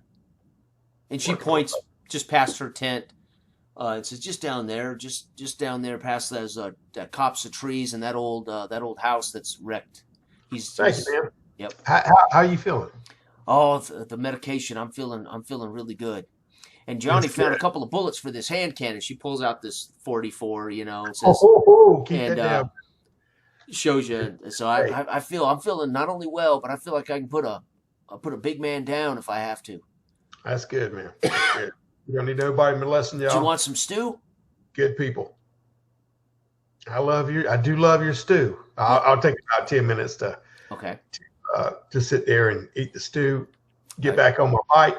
Okay. Bid her adieu, and then head out toward that little ruined area. Okay. As long as Johnny came back. Yeah, it's just down literally like down the street, like down a hill. It's like at the bottom of a street. Okay. And, you pull up there, and Johnny's he's kind of built himself a makeshift lab that he's got disguised pretty well. As you get off, you can see that it used to be like an old garage, like an old actual residential area garage, and he's drug rubbish and stuff up, and he pokes his head out and says, "Oh, Nash, it's you." Hey, Johnny. How you doing, bro? He comes out and meets you and says, "Yeah, I've been working." And he shows you, he pulls up a couple things. Look at that. And he hands it to you, and it's a little pipe. It's got, it's been screwed together, and he says, "Now." It's a pipe bomb? "Yes, sir." He goes, "Yep." And he said, "All I got to do is put a couple of fuses in there. You see that hole in the end? I would just get a fuse in there, light that off." And he said, "I've got 4 of these things made." I could use these. Ah. I could use these. Well, as much as I love you, Nash, I can't give them to you.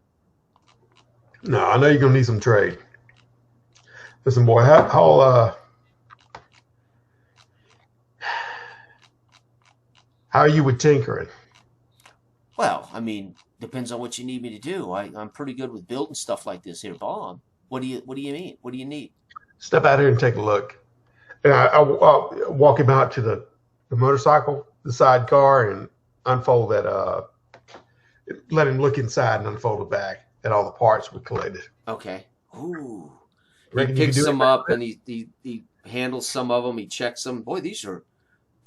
I mean, the threads on some of this stuff's in pretty good shape. He's digging through it and he pulls out so what are you gonna do with this stuff? Well, aside from a little bit I got to give to Jugs, if you're interested, we trade this for the pipe bombs. Ah, all right. So he choice picks through.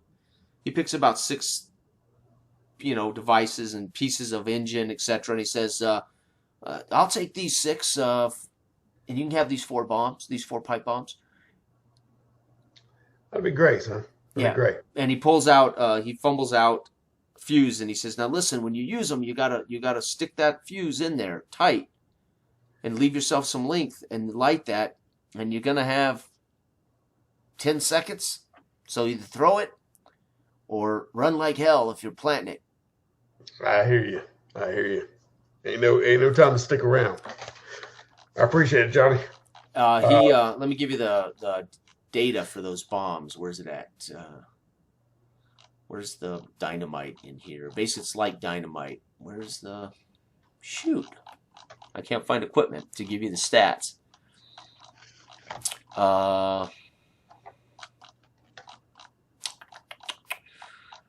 Okay, so you've lost 6 pieces of gear in trade. Some of that, again, it's useless to you, but the boy obviously wants it. I can't find the damn weapons. There we go. Okay, here we go. Good, good, good. All right, so you've got dynamite, right? Yeah. This will be half of real dynamite, so it'll do a 1d6 damage times 5 per stick, as opposed to real dynamite. This is a smaller explosion. So 1d6 times 5 would be the damage that 1 stick can do. Okay. Okay. All right. All right. You take care of your mama, boy. Oh, absolutely. I'm glad she's getting better. All right. I get back on the bike, put the pipe bombs in a bag, board at the sidecar. Hopefully they'll be safe there. Yep. And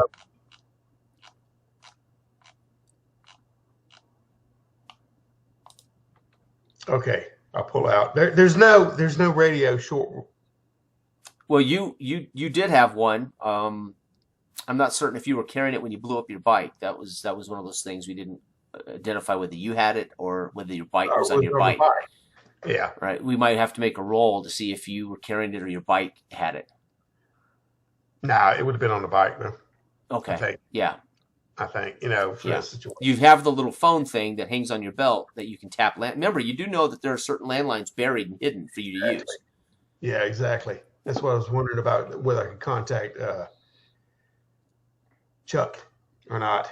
Okay. But I don't know if he'd have a place there. Right now, I need some gas. I could probably use some of that moonshine as gasahol too. So I'm gonna go back to the district and pull up and okay. Hey Chuck, I need to talk to you for a bit. Yeah. You know where Judge is? All right. Yep. JK, you see, he's got him working on his steel. All right. Look, they've got a little bit. Look at this guy. He's going to make my steel more efficient. Can you believe it? I'll be able to make more of this moonshine faster. Hot damn. This guy's already paying off. Well, good. Maybe it'll taste less like piss now, too. The, you know where Judge is? Pretend I didn't hear that, Nash. No, it's good. I drink a bait of it myself. I'm just kidding with you, Chuck. Look, you know where Jugs is? Jugs? Oh, he's around here somewhere. He's got to be.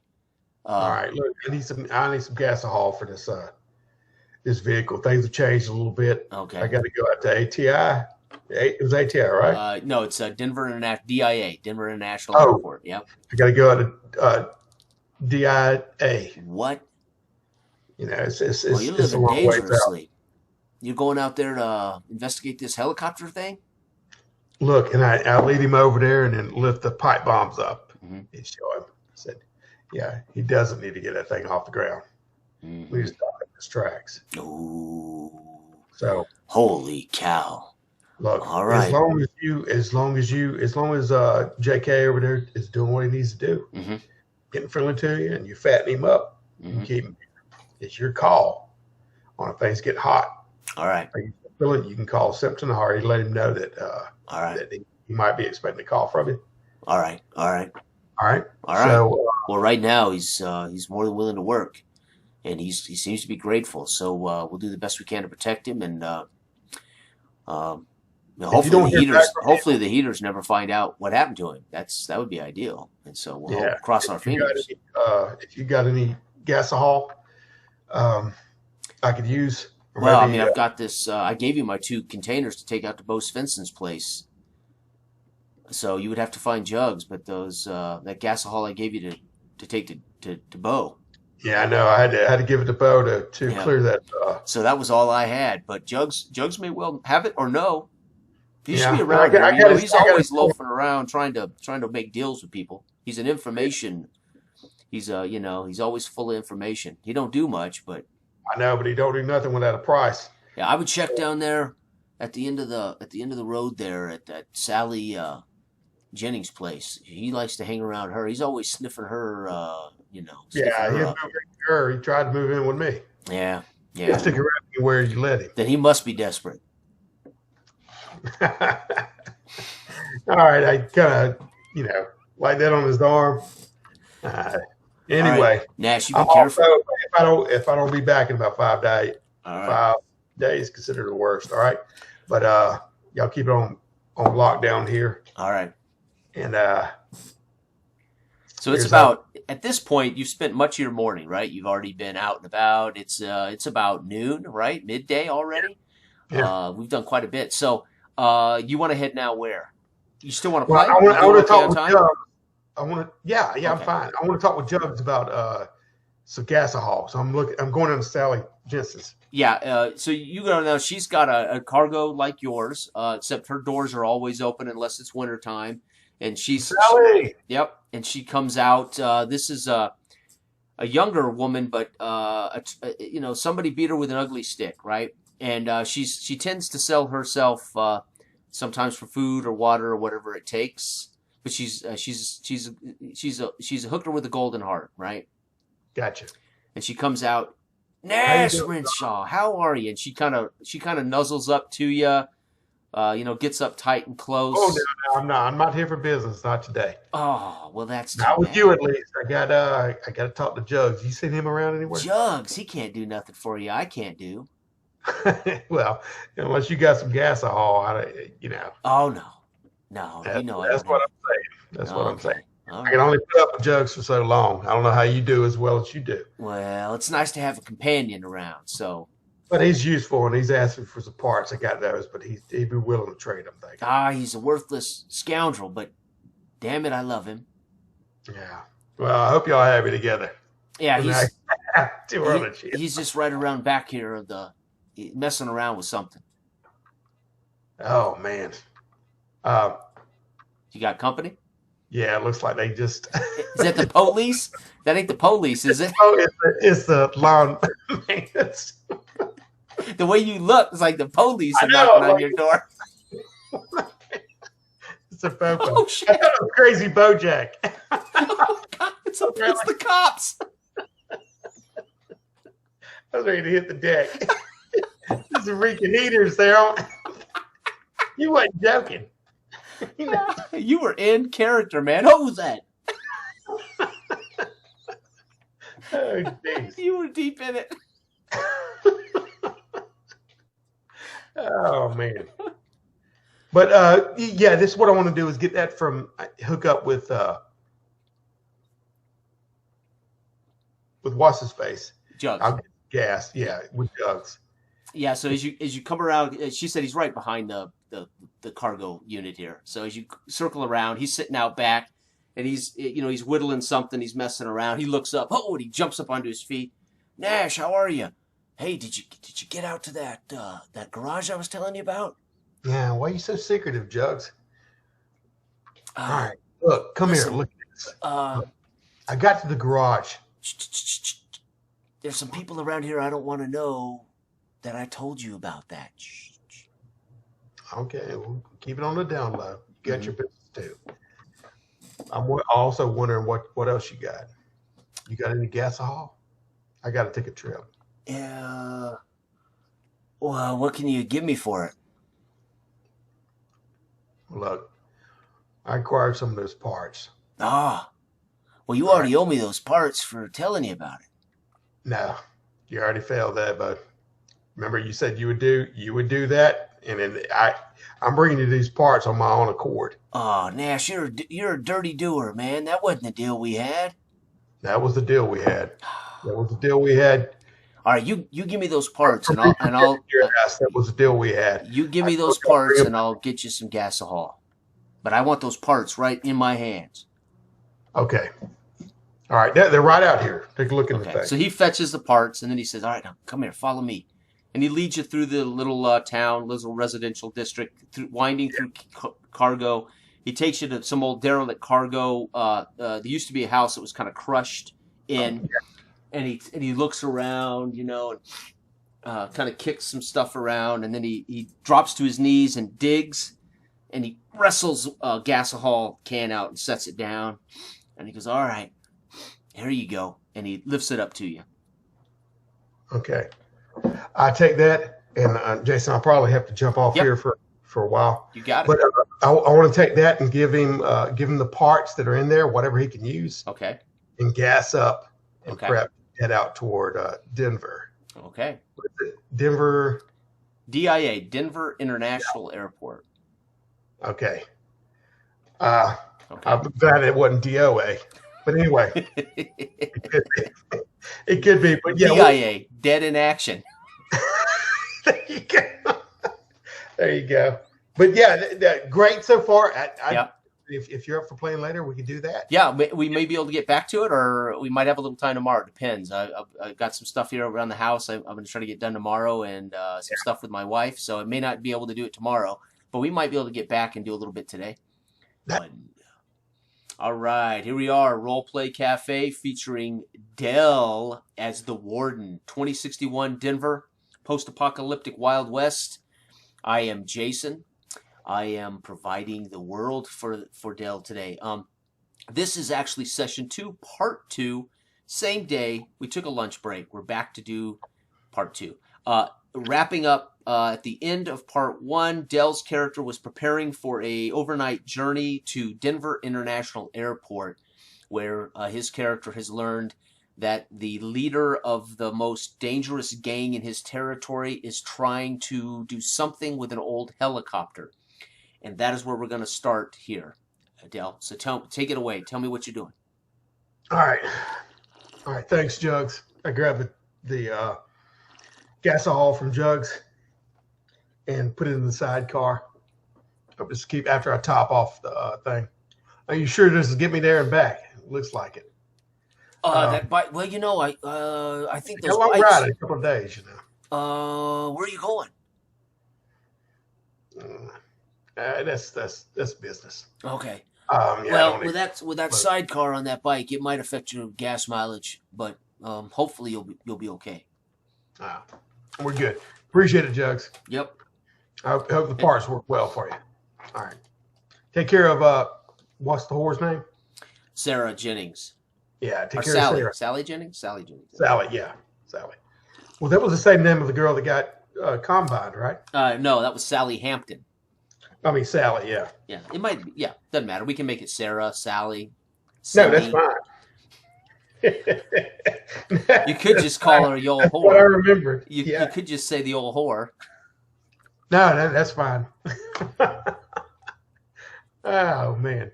I'm bad at names. I really am. All right.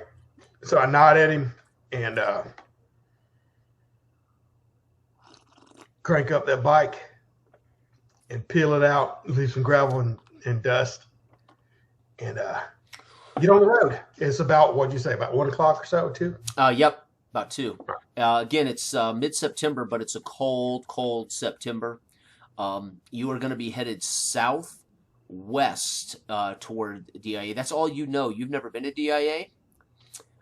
So to be quite honest, you're going to be looking at making a couple of lost checks on this journey as you hit the road. Okay. It's going to be slow going as well, right? I mean, Bo Severson isn't on the way there, is it? Yes. Yeah, that's what I was thinking. Yes. It is between you and that area of Colorado. All right. So I want to diverge in. I suppose it's going to be. How far away is Bo? Gosh, 45 minutes from your little cargo village. Yeah. Okay. I'll just keep on. I'm going to stop in Bo's place before I head out and to just keep it brief, but I'm going to warn him about what's going on and call him, "Hey, Bo, come down here." And the boys open the gate. And I call him down and I'll let him know what exactly is going on because I want him to be aware of what I encountered. Bo, in fact, I'll narrate it. I mean, I'll role play it. Bo, I got back to the district there, and I encountered some Outlanders in the town around some heaters. So I know over by the old Johnson homestead that all these Outlanders are being tattooed. Mm-hmm. Now, this tattoo is not the same tattoo, is it? No, the heaters wear different colors and different tribal tattoo that's colored. All right. The Lazy J is just it's a bad copy of the Lazy J Ranch tattoo. Okay, but I mean, this Lazy J tattoo, did I see it on the Outlanders that were inside the city? The ones that you ran away from? Yeah. No, it was so fast. Yeah, you didn't notice it. Okay, I didn't notice anything. All right. So I got jumped by some Outlanders in the city when I was there clearing out a little warehouse district with that the heaters had held up in.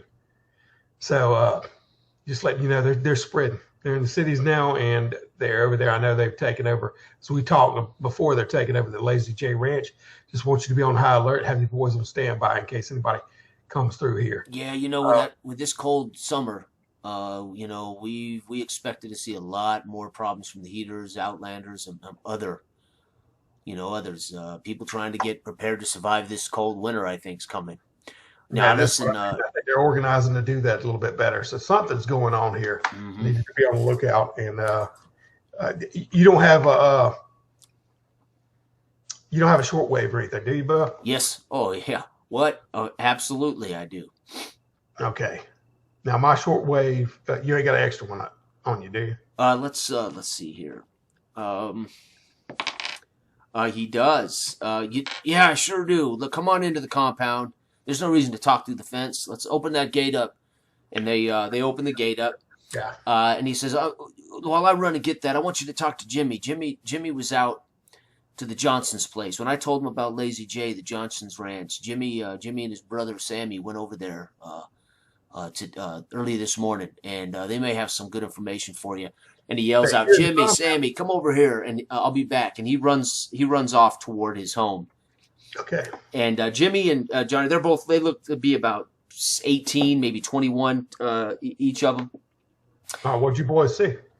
Well, they're definitely the Johnsons are. If they're there, they're in captive, or they're not on the premises, and that place is swarming with Outlanders. Oh hell! And they've got this tank truck. It's like a little truck with a big water tank or gas can on the back of it, and it's they're fueling up a little buggy. They've got a buggy and a truck, and this truck I think's got a big gas thing on it.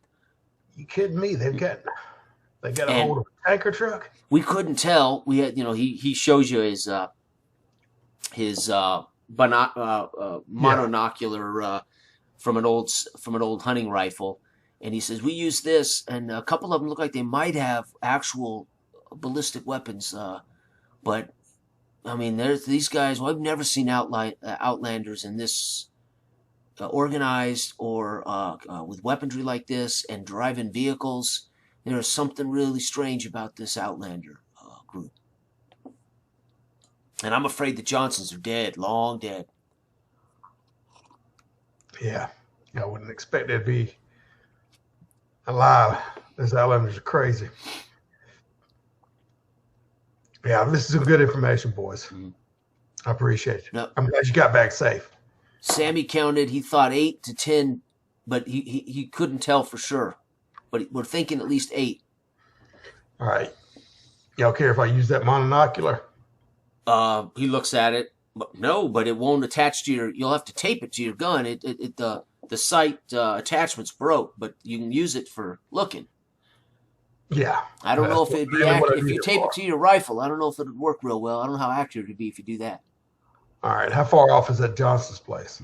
It's between here and, it's about another 2-hour ride south of us here. Right along the foothills. All right. It would be on your way to DIA. So, I mean, you could actually go there on your way to DIA. All right. Are these boys his kids. Yes, yeah, but they could be grandkids, they could be cousins, they could be in-laws, sons-in-laws. But yes, they're part of the clan. They're part of the Svensson clan. All right, I'll wait till Bo gets back. Mm-hmm. I appreciate it, boys. Good luck, right, Ash. All right, when Bo comes back, I'll walk and meet him. Bo, the boys was telling me that the Outlander's got a tanker truck and a buggy out there. That's what they told. They told me that too. To be honest, I can't believe it. Oh, yeah, I can't either, but I can't take no chances. They got a tanker truck. They could do some damage, and I know why they had old JK working for them in the city here, trying to get them mobile. Outlanders? Well, the Outlanders were beside that, but the Heaters were too. He was working for the Heaters, so I'm wondering if there's a connection. Oh boy, if they've come together, or if he's recruiting Outlanders, he's going to have a very large army and quick. But I need to hit him where it hurts. Mm-hmm. So you don't reckon I could borrow one of them boys to show me exactly where? He said, "Well, Jimmy, he's the oldest. Jimmy's the oldest, and he's." I won't take him near danger. He's calm and collected, but he tends to be a little. He can get a little. Well, how do I say this? Like his daddy. What's that? What, like his daddy? Yeah, a little bit. Yeah, he can certainly get a little wild, but he's good. Now, Sammy, that boy is a shot. He's a dead-eye shot without a scope. But, Sammy, he don't pay attention much to his geographical landmarks. All right. Which one of them can drive is good at handling a bike? Oh, all my boys can drive. Yeah, I know. Mm-hmm. I was happy they didn't drive the wheels off this bike. Mm-hmm. I guess. Listen, you oughta park that bike and take our old Jeep. You got a Jeep? Yes, sir. You got a Jeep you'd be willing to part with? Well, I'm not giving it to you, but no. If you're taking Sammy or Jimmy with you, pile your stuff in the back of that little Jeep, and Sammy can drive it, Jimmy. I hate to give you both these boys just in case things go bad. All right, I don't want to leave no wake though. Now, when I'm driving, is it spewing up a lot of dust out here, or is the heat settled to where we're not getting I don't want to proclaim my arrival basically with a plume. Yeah, this isn't real deserty. It's more of a grassland, rocky, semi-arid. Gotcha. So you don't kick up a whole lot of dust that hangs in the air, right? Hell, Bill, I'd appreciate that. I'd appreciate that if they can get me in close enough. Yeah, which boy you want to go with you now? And just so you know, Jimmy's married. Got a youngin' on the way. Yeah, give me the other boy. All right, Sammy. Sammy would be proud to go with you. Now, he's a youngin', great shot, can drive that Jeep, but he don't really know he don't know if he's headed north, south, east, or west. So you got to watch it. Okay, now Sammy, come over here. Grit the Jeep. Go get that old Jeep. Make sure you put your gas in it, and you bring it up here to the front gate for us. And he says, "All right, Pa," and he runs off. Sammy. Okay. All right, I got some extra jugs of gasahol. We'll put it in this sucker. All right. I know I got that sidecar attached. Mm-hmm. There's a dirt bike. He's got tools around here, right? Yeah. Oh, gosh, yeah. How about if you take that sidecar off, I'll let you keep it for the loan of this. Oh, listen, just park the bike in the sidecar here. We're good to go. I want to take the bike. Oh. It can fit the Jeep. Oh, I gotcha. All right. So he said, "Jimmy, get that sidecar off that bike." Jimmy runs into the house, comes out with a tool. Meanwhile, Sammy comes rumbling up, and again, he called it a Jeep, but it's more like a ATV, a 2-seater ATV, right? Side by side old ATV. Yeah. It's not a Jeep. It's a all-terrain vehicle, 2-seater. Oh, jeez. So it's slower, but it's not very reliable as far as terrain. As far as attaching that bike to it, Yeah, that would be problematic. yeah, you could tow it probably, but there's nowhere really to put it on it. Oh hell, but I thought you said a Jeep. I was thinking. What? This is a Jeep compared to that truck over there. Yeah, I know. I just had something different in mind. Mm. It's all right. Just leave the you can have the sidecar if you take it off. Keep the bike here. That way I can get it back to Simpson. All right. Like an idiot. Watch it. No, like I said, don't let them boys drive the wheels off. I got to give it back to him. All right. So, but yeah, we're wasting daylight. Sammy, get your gear. Your pa's gonna let you come with me. Okay. All right, Paul. He grabs his pack and his rifle. He's got a single shot bolt action with a scope, but it's not a monster. It's just good enough for hunting kind of scope. All right, perfect.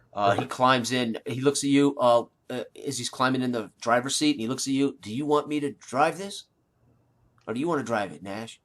No, you keep shotgun. That's what. All right, so he steps across the seat, throws his pack in the back, and slides down and sits with his rifle on his lap. This kid is all business. Keep a lookout, Sammy. We got some business to do. Bo, appreciate it. All right, you gonna open that gate? Yep, and the gate opens, and as you rumble out, Sammy says, "Take a right. It's this way." All right.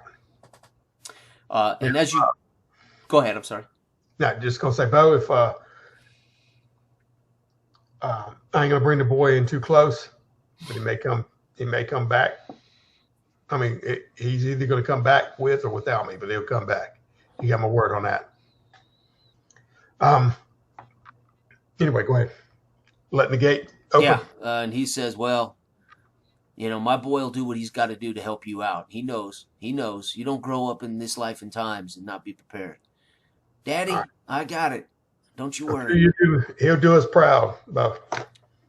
And as you pull out of the gate and they start closing it behind, the whole family kind of walks up as the gates close and come up to the fence, and they're watching as you drive off south. Again, you're not kicking up a lot of dirt, but the one thing's for sure, this thing, I mean, it's loud, right? I didn't want to say it. I was like, oh my God. And as you're banging along, and this is all off-road, right? I mean, there's not a whole lot. There might be a few old ranch houses that used to be out here back in the day, etc. And there's a few cross streets and things, but it's all overgrown and wreckage. And as you're banging along, Sam leans over and says, "Mr. Renshaw, am I going to get to kill somebody today?" Well, with any luck, you won't. I used to like that little Cindy Johnson, and when I saw all those Outlanders there, I'm afraid what they've done with the Johnsons and poor Cindy. Well, son, hopefully she's okay, but don't lean toward any hope that it isn't realistic. We gotta see what's going on down there, and make sure that it stops. So if Cindy is taken or the Johnsons are taken in total or either killed, we don't need that spread to your family. We're protecting your family, son. Right. The rest of the district here. So I appreciate you coming along. Mm-hmm. But keep your eye out and stop gabbing. All right. Yeah, he checks his bolt, makes sure it's loaded full, and then eyeballs down and sits back and is watching.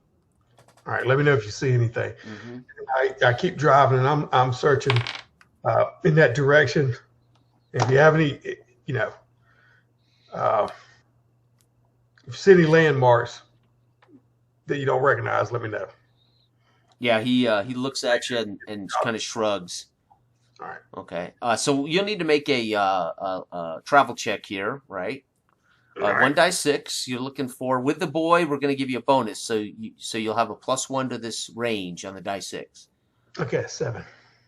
Okay. All right. So you're driving along, and at some point, Sam looks over at you and says, Yeah. Stop, Mr. Renshaw. I think we may have passed a turn back there a while. You think? Mm-hmm. Thought you liked old Johnson's girl. I do, but I think we missed the turn. I think we missed the turn back there to the Johnsons. All right. Yeah, let me know before we pass it, all right? All right. Hit that thing back or whatever like that. Okay. Don't be and it's you turn it around, you head back, and let's make another travel check here. It's starting to get dark now as you're banging around out here. Another 6, but one is 7. Oh my God. He rolled a 5, so you both get your heads up your arses. So it's getting dark. It's butting along, and at some point you realize, you're out here kind of going in the foothills, kind of going. Yeah, I'm back in the corn, son of a. Yeah, and it's now getting dark, and he stops. He says, "We should just stop here." He looks about. He stands up in the Jeep, and he's in the buggy, and he's looking around, and it's starting to get dark. Oh, Mr. Renshaw, I'm sorry, but I'm not. I just don't know where we're at. The mountains, of course, are to the west. So as long as you're got the mountains on your west, we got the mountains to the west, so at least we're not too lost. But it's getting dark out here, though. All right, look. I part that and I stand up and I grab that binocular and I start looking around in the direction for any kind of light, any speck of light. Okay, so make a tracking check, 50%. So just anything that's 50%. Okay, I got a 4. So okay, so as you look, it's getting too dark to make it out, right? It's not so much you can't; it's that it's just too dark to see. I got back in the seat and slumped back and said, "It's like we're chasing our tail here." Yeah, we may have to wait till morning. I'm sorry, I was looking. I didn't, All right. And I'm getting mighty hungry, Mr. Renshaw. All right, I reach in the back and grab one of those cans of beans out in the back. Yeah. And you'll have to eat as well, or you'll start suffering negatives. So you'll have to eat. Well, I got 2 cans anyways, what you said. All right. Yep. I'm sitting there eating their beans using the lid as a spoon. Well, as you open them, we're going to find out randomly what's in that. They were all right. They were pretty. So make a die 8 roll for me. Pre-reset. That's a 2. 2 dog food. Chunky. Man. Chunky. I'm going straight Mad Max now. Yeah, dog food, right? You can eat it, right? But it won't heal any hit points. So if you had damage, you can eat it to avoid negatives, but you wouldn't gain any hit points back. So, gotcha. So you can eat it to make sure you don't suffer any negatives to your actions. Okay, now... roll for the boy or what? Yeah, so now you want to roll for the other one. A 2 as well. Okay, this is just some kind of canned vegetable, like green beans or peas or something. It's just canned vegetable. This would actually heal if you needed healing. Okay. I don't. All right, so he actually frowns at it and says, "I eat fresh. I'll trade you the dog food for this. I'd rather eat dog food than this." Whatever, kid. Let's just eat. All right. Get some shut-eye. Okay. So he says, "Well, I'll stay the first watch, old man." I'm laughing, but halfway through my laugh, I start dozing off. Okay. And about the time you doze off, you feel like you've only been asleep for just a few seconds when you're jostled awake. What the? There's something out there in the brush. What do you see, boy? And he said, "I don't see anything, but I'm hearing it. Listen." Still low. And you've been asleep for hours, but it felt like you just went to sleep. 5 plus 6 is 1. I mean 6. For what? If you need me to roll for any kind of perception. Oh, nope. So you can hear it, and it sounds like it's moving through the brush, not like it's trying to be quiet. And as you listen in that direction, then suddenly you hear it to your left, and then you hear it behind you. It sounds like something maybe close to the ground on all fours.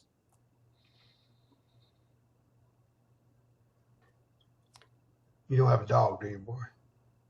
What? No, we have a lot of dogs, but they never leave the compound. Make a 1d6 check looking for 1 or 2. Or you don't want a 1 or 2. Let's put it that way. Okay. But I'm gonna be cranking that car up, that thing up. Okay. You said behind me though, right? All right.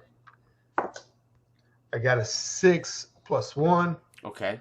7. Okay, so out of the darkness, something leaps and unfortunately hits Sammy. Right? It's some kind of dog, wolf, mountain lion, something. And he screams out as it tears into his back, pulls him out of the buggy and onto the ground, and then it hits the ground and is screaming. Basically, it's like a mountain lion, and then it's circling. As the boy's standing up, he's bleeding. His weapon is stuck in the Jeep, and he's out on the opposite side now. It's opposite you. It pulled him out and over to the other side, to your side of the vehicle. Oh, it pulled him across me? It pulled him out the back and through and over to the other side. Gotcha. And his rifle is stuck between the seats, and you're sitting there, and he's out now, and you can hear it. When this happens, honestly, what I was trying to do was about to crank that car. Okay. About to, crank the Jeep. And when this happens, oh, God. And he's dragging off like that. And I reach over and grab that rifle and spin it over to shoot directly. Okay. So you can get a shot off on it in the dark. It's moving. It's going to be a -2. I think you have modifiers though, so I think you're even. Yeah. Right. Okay. Its armor class is 7 minus. Oh, really? 7? So but 7 from 20 is. That's 8 total with me. Okay. So bam! Now you'll have to reload this on the next turn. The boy stands up on his turn, and he's whimpering and kind of holding an arm as he's headed for the vehicle. This thing gets him again from behind. You hear him scream out as it tackles him from behind, and you see them both tumble behind the vehicle into the brush. And he's still alive, but he's screaming, and that you can hear this thing, this cougar or whatever, tearing into him, trying to. I am leaping out of the Jeep at this moment. Okay.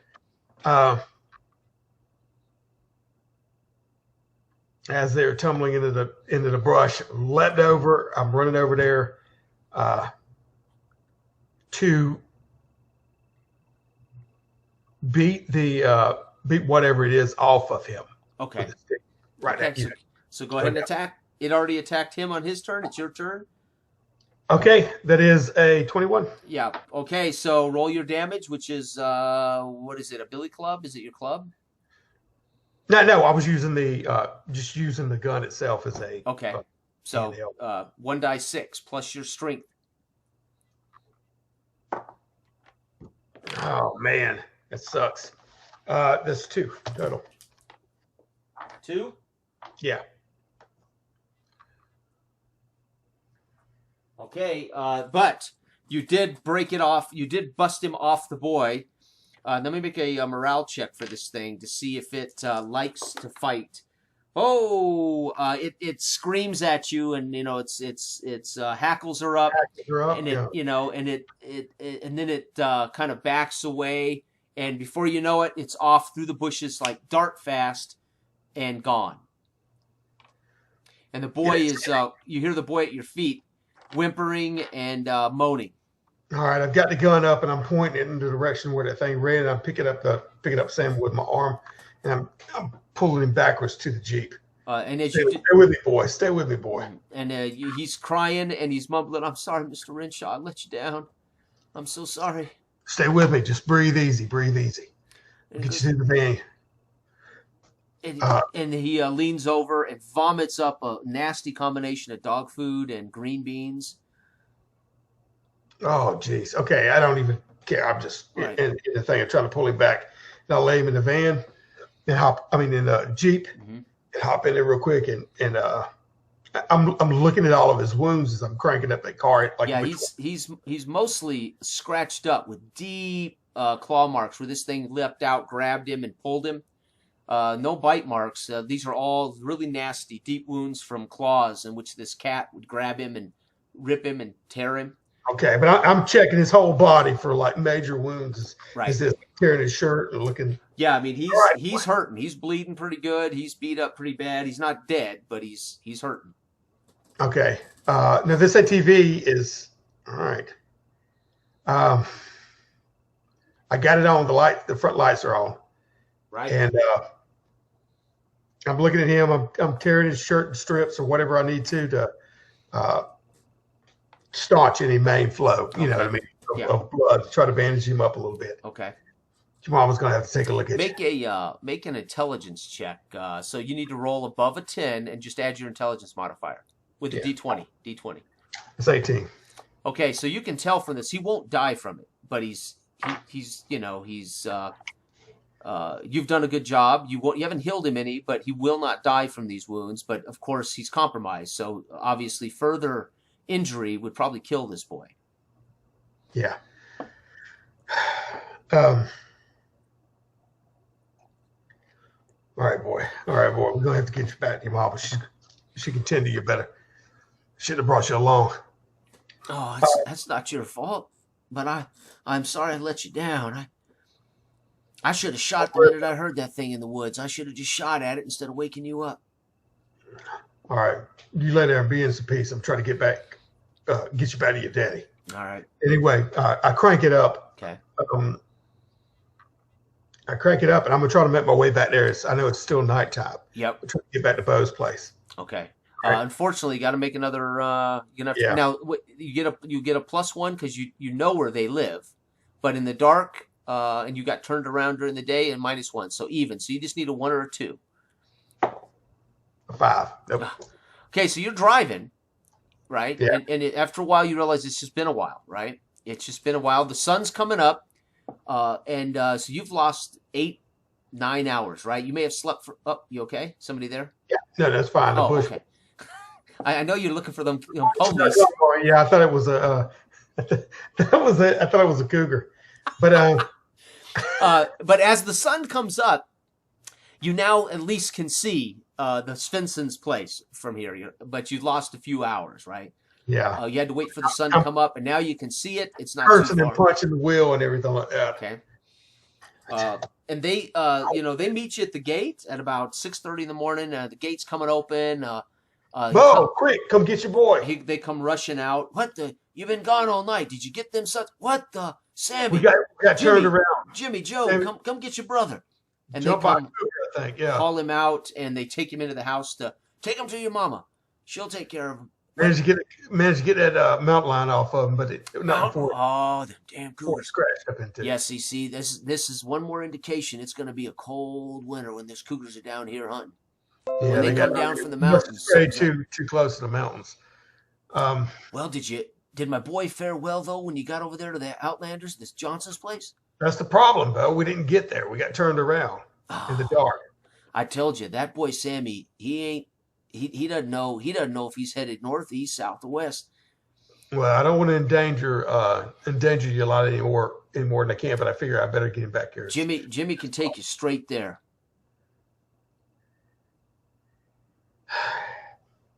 You want to let Jimmy go with me? What do you mean let? These boys are out here for our own sake. If those Outlanders can take the Johnsons, how long do you think it'll be before they'll get their guts up to come try us? No, our boys know what it's like to live out here. I know. I just don't. It's pretty rough out there, more so than usual.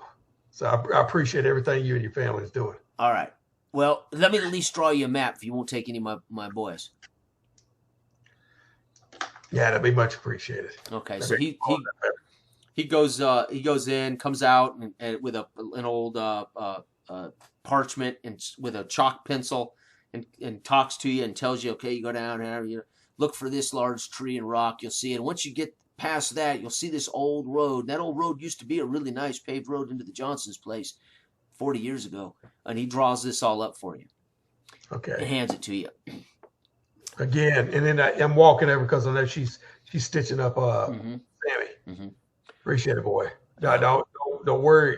Don't lose a night's sleep over this. Oh yeah. And Betty tells you, Mr. Renshaw, don't you worry, he'll be okay. He's scared and he's cut up, but this just reminds him. This just reminds him he has to always be. He he wanted to go further with me, but figured it's best to get him back to get this part. We are grateful you brought him back, but don't take this. Don't take responsibility for this. This is the life out here. All right. And he's filling up your buggy with gasoline. As you're talking to them, he's topping up your buggy. All right. I come out, put my hand on his shoulder again. I appreciate you. Mm-hmm. All right. You just get those sons of bitches and let the world know we aren't going to tolerate outlanders moving in on us. All right. That's all we want. That's what we're hoping for. All right. Take care of yourself and you and yours, Bo. And then I crank it back up and head out again. Open the gate, boys. All right. Rolling. Now no. You got a map now, so you can do it. It's just going to take you an hour or so to get there, but you got a map, so you don't have to make any rolls. Okay. Yeah. So you can get a plus from. You get roughly to a spot in about an hour that he told you you'd come to you would come to the base of a hill that eventually that hill would come up and then drop down again, and in that little valley is the ranch. And he tells you want to park somewhere down at the bottom of that. You don't want to drive up to the top of that because the whole damn area will know you're there, unless you want to make an entrance on those boys. That's the last thing I want to do. So you're coming to that base of that hill where he told you right before you will top it. Okay. So basically they're in the valley. Yeah. So this road would go up to a peak, and then their little ranch would be down like a long driveway into a ranch in a little valley. Yep. Okay. I come up over the rise to get that monocular, the scope out. Are you doing it in the buggy or on foot? No, I got out. I didn't put the buggy over the rise, but I came up on foot over there. Because they'll hear that for sure. Okay. Yeah. All right. So you scamper to the top of this long trek up to the top of this rise. When you get to the top, again, there's plenty of brush and overgrowth and rock, something you can kneel behind, get an eyeball. As you tune it in, make a tracking roll for me. We're going to see how well.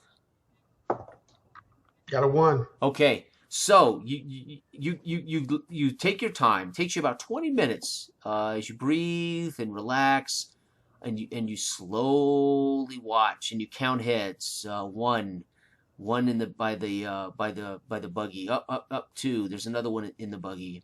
There's 3. There's one sleeping in the truck. I saw him pop his feet up. His feet come back down, but he's sleeping in the bed. He's sleeping in the cab of the truck. 4. One comes out on the front porch. 5, another one follows him out onto the front porch. 6, there's one in the garage messing around with something. 7, by the water tank, what used to be probably a large water tank. It looks like he's got a rifle. Is that? Yeah, that's a rifle. That must be. Is he on top of that sucker or the base? He's on. Yeah, it's not really high. It's about 10 feet off the ground, but yes, he's up there on the rim of that. Okay. And 8. No, I think that looks like I don't know. You can't tell if that's one there in the living room.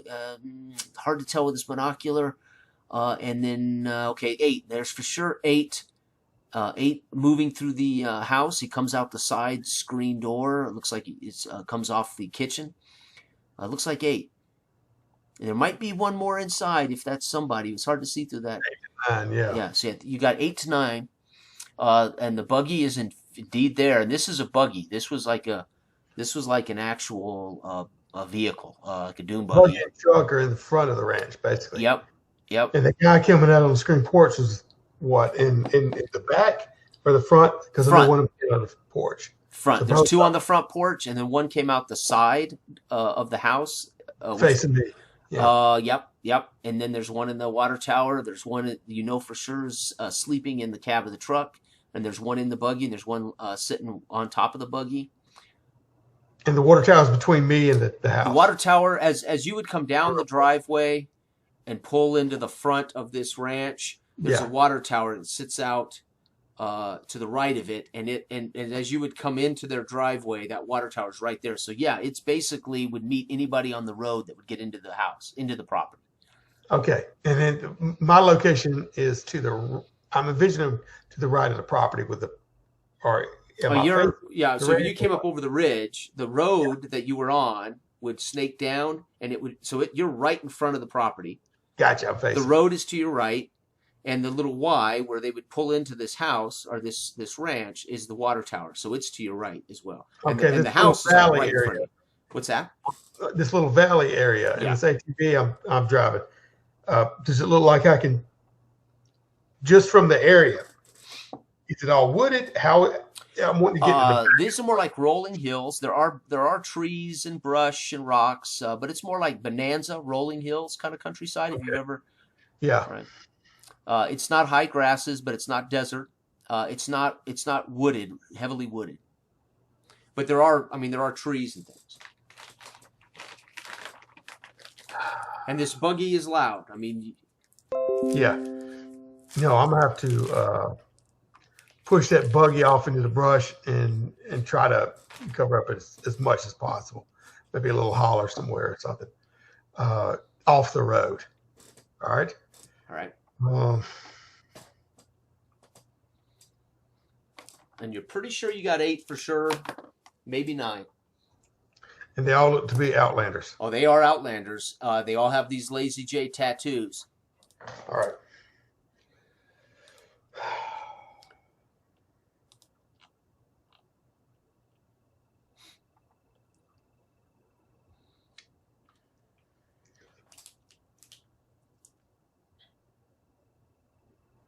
Okay.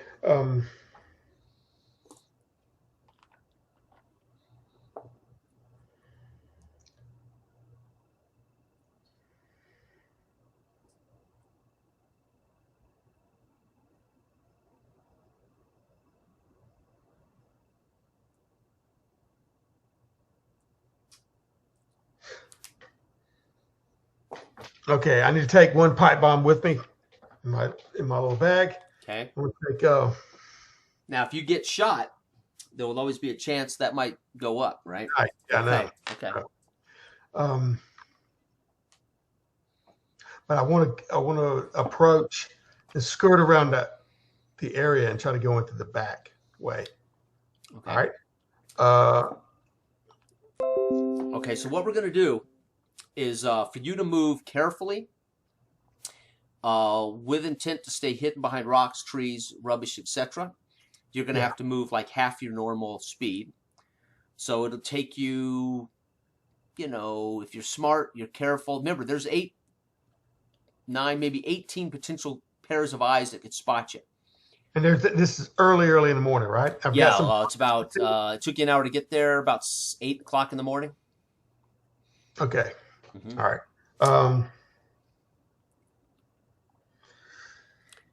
All right. I want to work my way around and try to get to. Now the great thing is, the sun rises in the east, right? Yeah. Right. The great thing is, the sun is at your back. When you're on this hill looking down into the house, the sun is at your back, coming up. So I get a blinding effect, basically. Because they're west in the foothills. If you sneak around to the side or back, of course, you would lose that potential sun effect.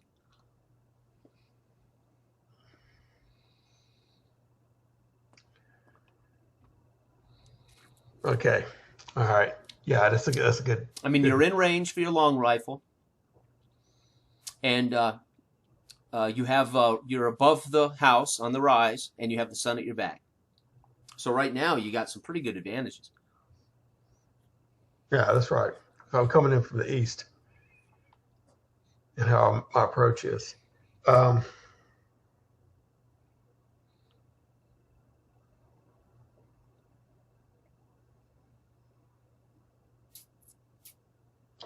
know.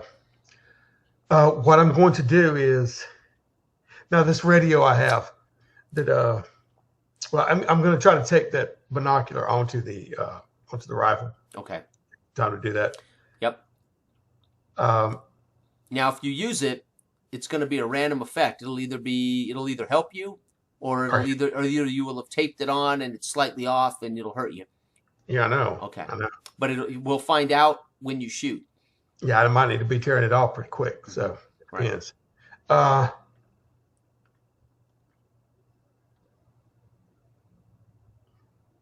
right, as the sun's climbing high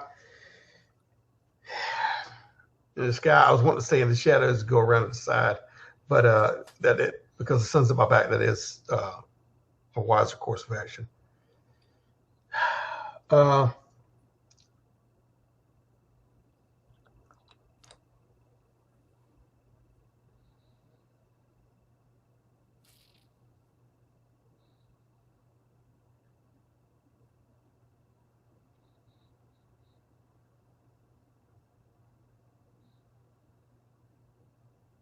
Okay. All right, I'll get on that rise. I'll get the gun, the rifle with me. I get the gun. I mean, it'll be taped on initially. I got the pipe bomb beside me, a couple of pipe bombs. Okay. And a light. Pinto. He said, "Hey, it's getting exciting. I'm coming out. Shit's about to go down." Coming out? I know, man. This is crazy. Yeah. This is crazy. Okay. He's like, "Finally, you're gonna kill him." Oh no, I'm not, Pinto. I'm not. Let me let him out. I know. I need to think anyway. Come on, buddy. Good boy.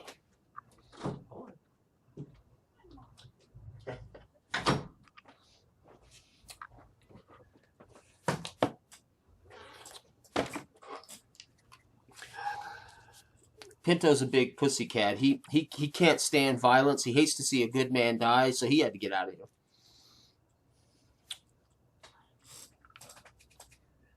All right.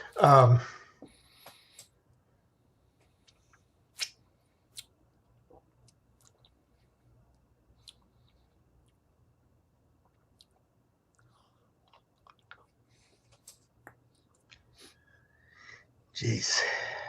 Several ways I can go about doing this. Now, what's the range? About how far away? Long range, but with your scope, that would reduce the -1 long range. But again, we don't know if the scope is going to help you or hurt you, right?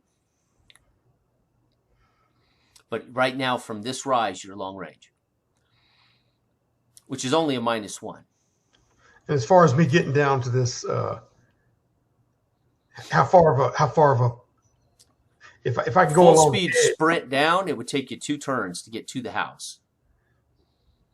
But as far as no, half movement is going to be 4 turns.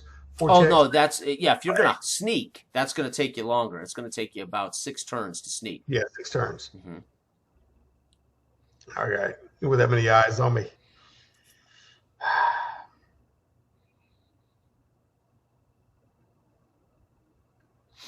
Okay. All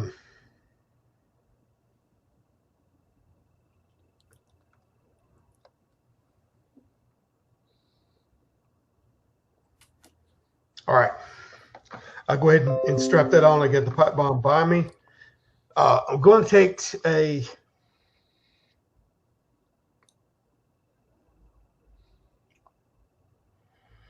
shot at the guy.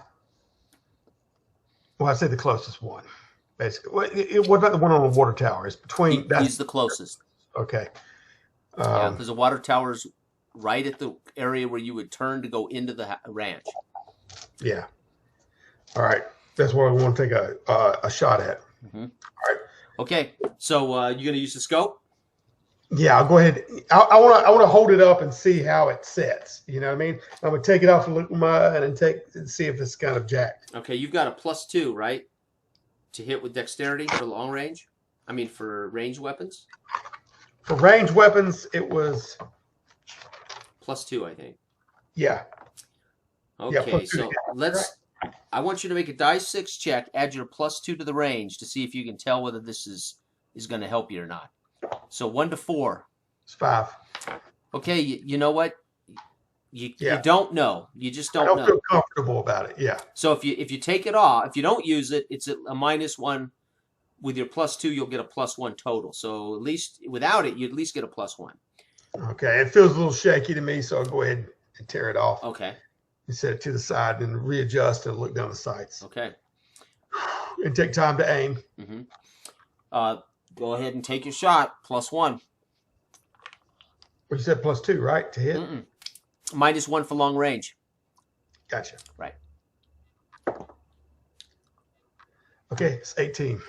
Ooh, nice shot. Roll your damage.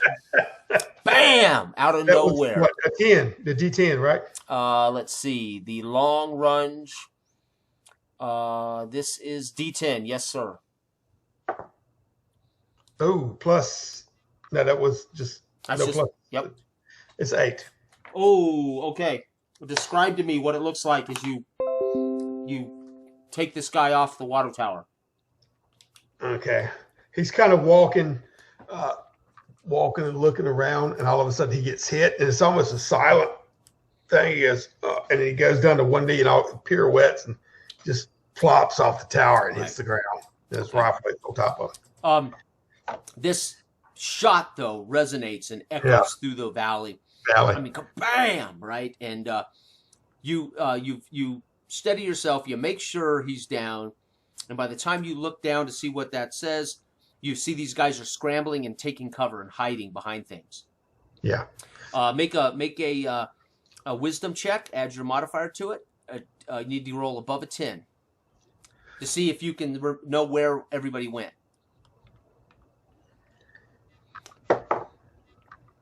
Okay, it's 16. Okay, so they were all scattering, but you were quick to find them, and you know where all these guys took a dive. Yeah, I had immediately dropped it and picked up the monocular. It was looking and you around. See a guy go behind the truck, and you see another guy roll out of the buggy behind the buggy. So 2 are behind the buggy. The guy in the truck pulls his feet down. He stayed in the cab. The guy that was fiddling around by the kitchen door dives back into the house, back through the kitchen door. The 2 I'm looking around where the house is and see if there's any other movement. If he's going into a room, right, to secure anybody or anything else. Right. The 2 that were on the front stoop, they dive back into the front living room, and that the thing you thought was a 9th person stands up in the room. So now you know there were 9. Well, now there's 8 because you capped one. Okay. I'm taking my time for a little bit. I'm looking at every one of them for certain movements that each of them make. And the one in the back, there was one in the very far back. Remember fiddling around? It looked like a shed or something. Yeah. Yeah, he's ducked behind barrels and things in that shed. Does it look like any of them are moving toward? No, they're all. They don't know where this came from. They're all taking cover. They just heard this shot echo through the canyon. Yeah. So they're only taking cover right now. Yeah.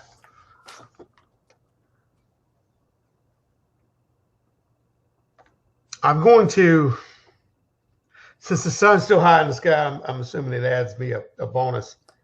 I will. I want to work my way down. Now down into the valley. Is there trees, rocks, anything? Mm-hmm. Okay. Now since the sun's at my back, and while it is at my back, I'm going to try to get in as close as I can. Okay. All right. To the tower. Okay. Do you want to try to reload while you're running, or?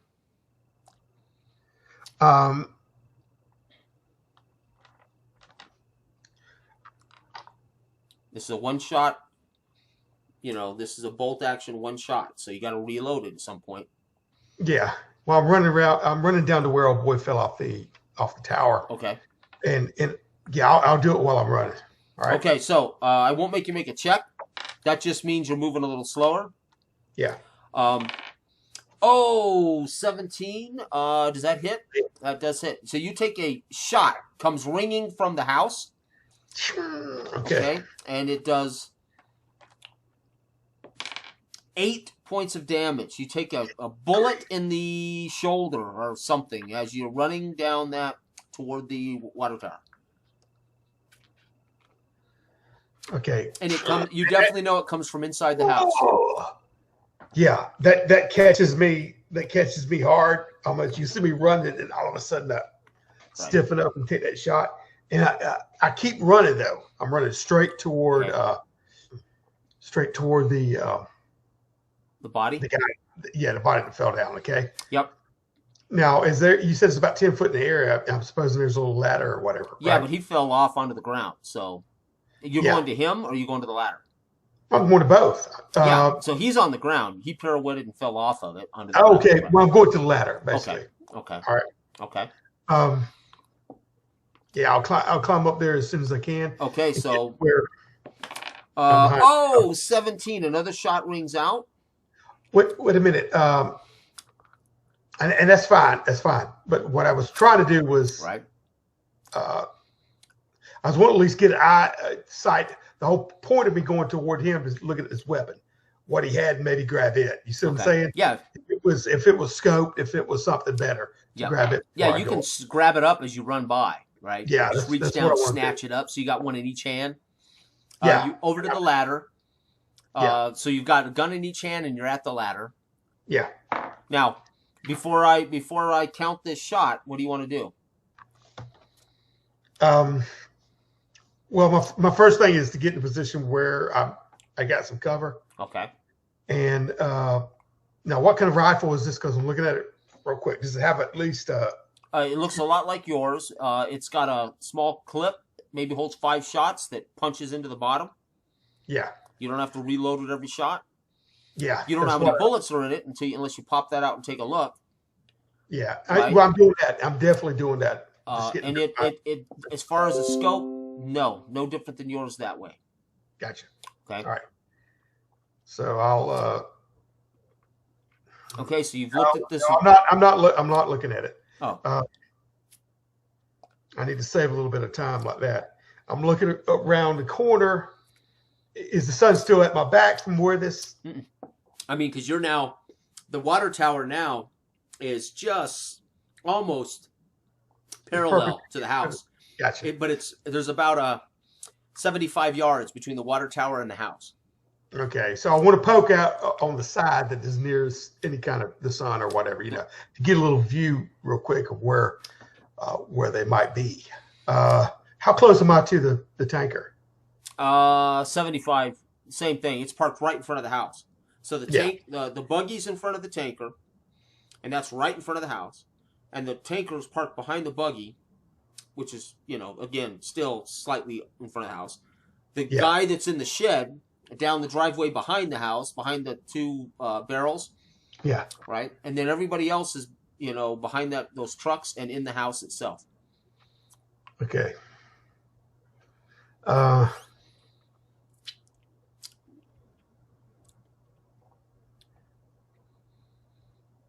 guy in the buggy, there's 2 guys by the buggy, right? Or one in the buggy?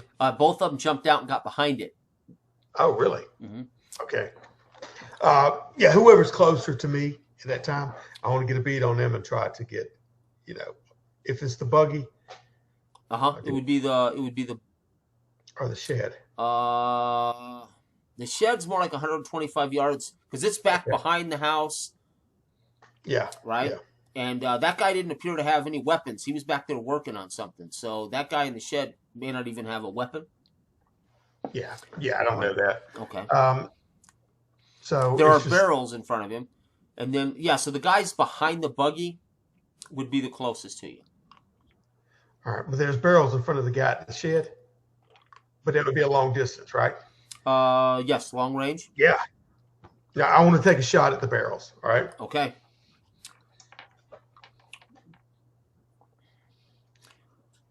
Okay. You're just going to need a 10 and up to hit them. Okay, yeah, that was 18. Okay, so plus. You hit, and it blows. So you need to roll 3 die 10 damage times 10 as these things explode.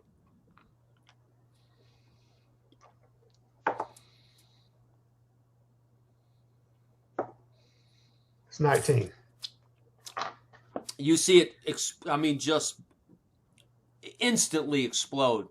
And that shed is disintegrated. Stuff goes flying, tires, pieces of this shed into the air, a big bowl of flames. You can actually see... Right, you can actually see the screen door on the house whip, right, from the reverberation. Right? There's no windows on these things. There's no windows anywhere hardly left in the world. You see the guys behind the buggy sprint for the hills.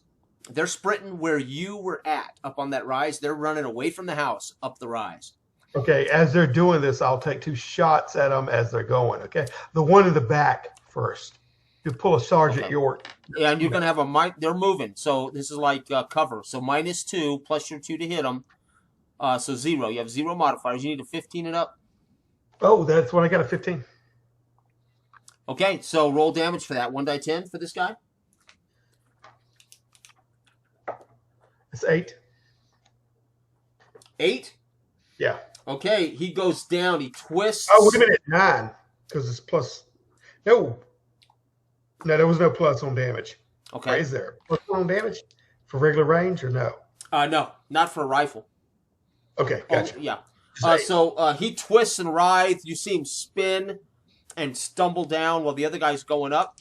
Now, this rifle, you're going to have to reload at some point. I mean, your rifle, you got to reload. And no, I'm using the other. Okay. The other one. Whenever. Yeah, and again, you don't know how many bullets are in that cartridge, but you know they usually hold 5. Yeah. And that was 2. You've shot 2. Right. A bullet rings off, just misses you, and hits above your head as you're shooting out from behind this from the house. Another bullet takes purchase above your head in the water tank. Okay, I got to go down like that, and I'm taking aim still at the guy that's running away. The other guy up the hill. Okay. Yeah, that's a natural 20, though. Holy cow. Roll damage, double it.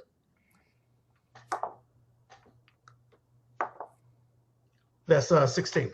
Oh my God! Yeah, his head as he's trying to scramble up this hill.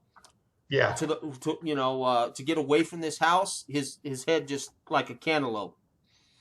Yeah. Oh, jeez. Okay, and you hear now yelling in the house.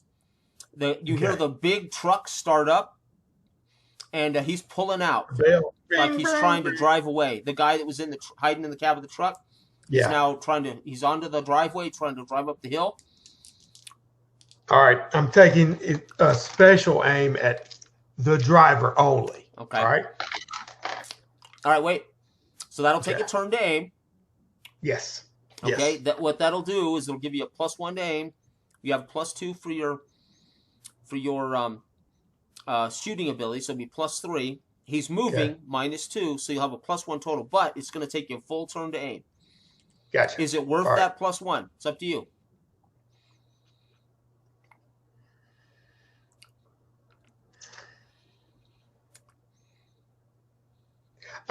Just to stay in character, I think it would be because he's going to have to, because he don't want to blow this. So if this guy hits you, you're going to lose that focus. So while you're aiming and you're trying to steady your nerves. Yeah. Oh, you hear ding, it ricochets off above your head somewhere. Oh, geez. And shoot. Go ahead and shoot. So luckily it didn't hit you. Cling, might as well already ringing anyway. It just added to the next. Ding. Right. Okay, that's 13. Oh, if you would have had +2. Yeah. So 14 misses by 1. So right, and you see the truck swerve a little bit, like you literally you hit so close to him that he's turned a little bit. Okay, so we're on the next round here.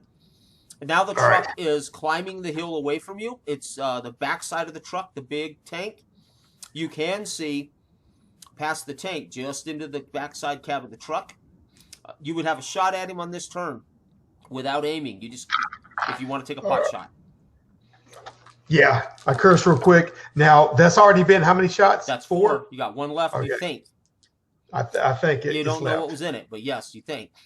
Okay, I'm going to shoot again. Curse a little bit under my breath. Okay, it's 14. Okay, so you had a +2, -2 because he's moving. You rolled a 14?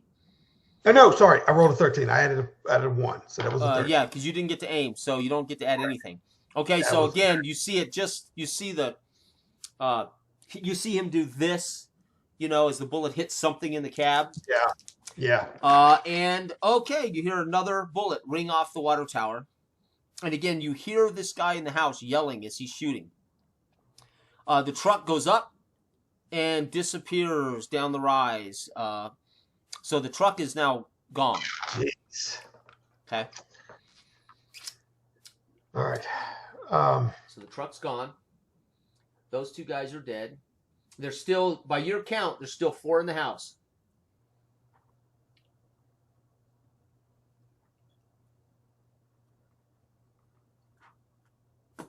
All right. But you haven't seen them. I mean, you don't know. You know the one guy in the house must be firing at you, but no, you don't know where the other 3 guys have gone.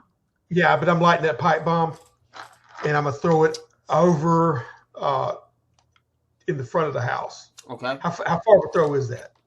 Well, it'll be long range. It'll be a -2, but you got +2 strength, right? Or +1 strength? Yeah. Okay. Yeah, plus, yeah. Make a surprise check for me. That's 6. Okay, you're surprised as you light this thing and you reach back to throw it. Yeah. 16. This guy bumps you. While you were shooting and in this foray, somebody came out of the house, climbed up, and he smacked your hand, doing no damage.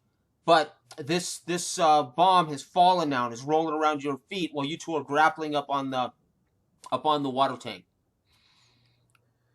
And he warned you these things will go off in about 10 seconds. Okay. Now he bumps me. He hit you, but instead of doing damage, you drop the lit bomb around your feet. Yeah, I know. It's is there any railing around this?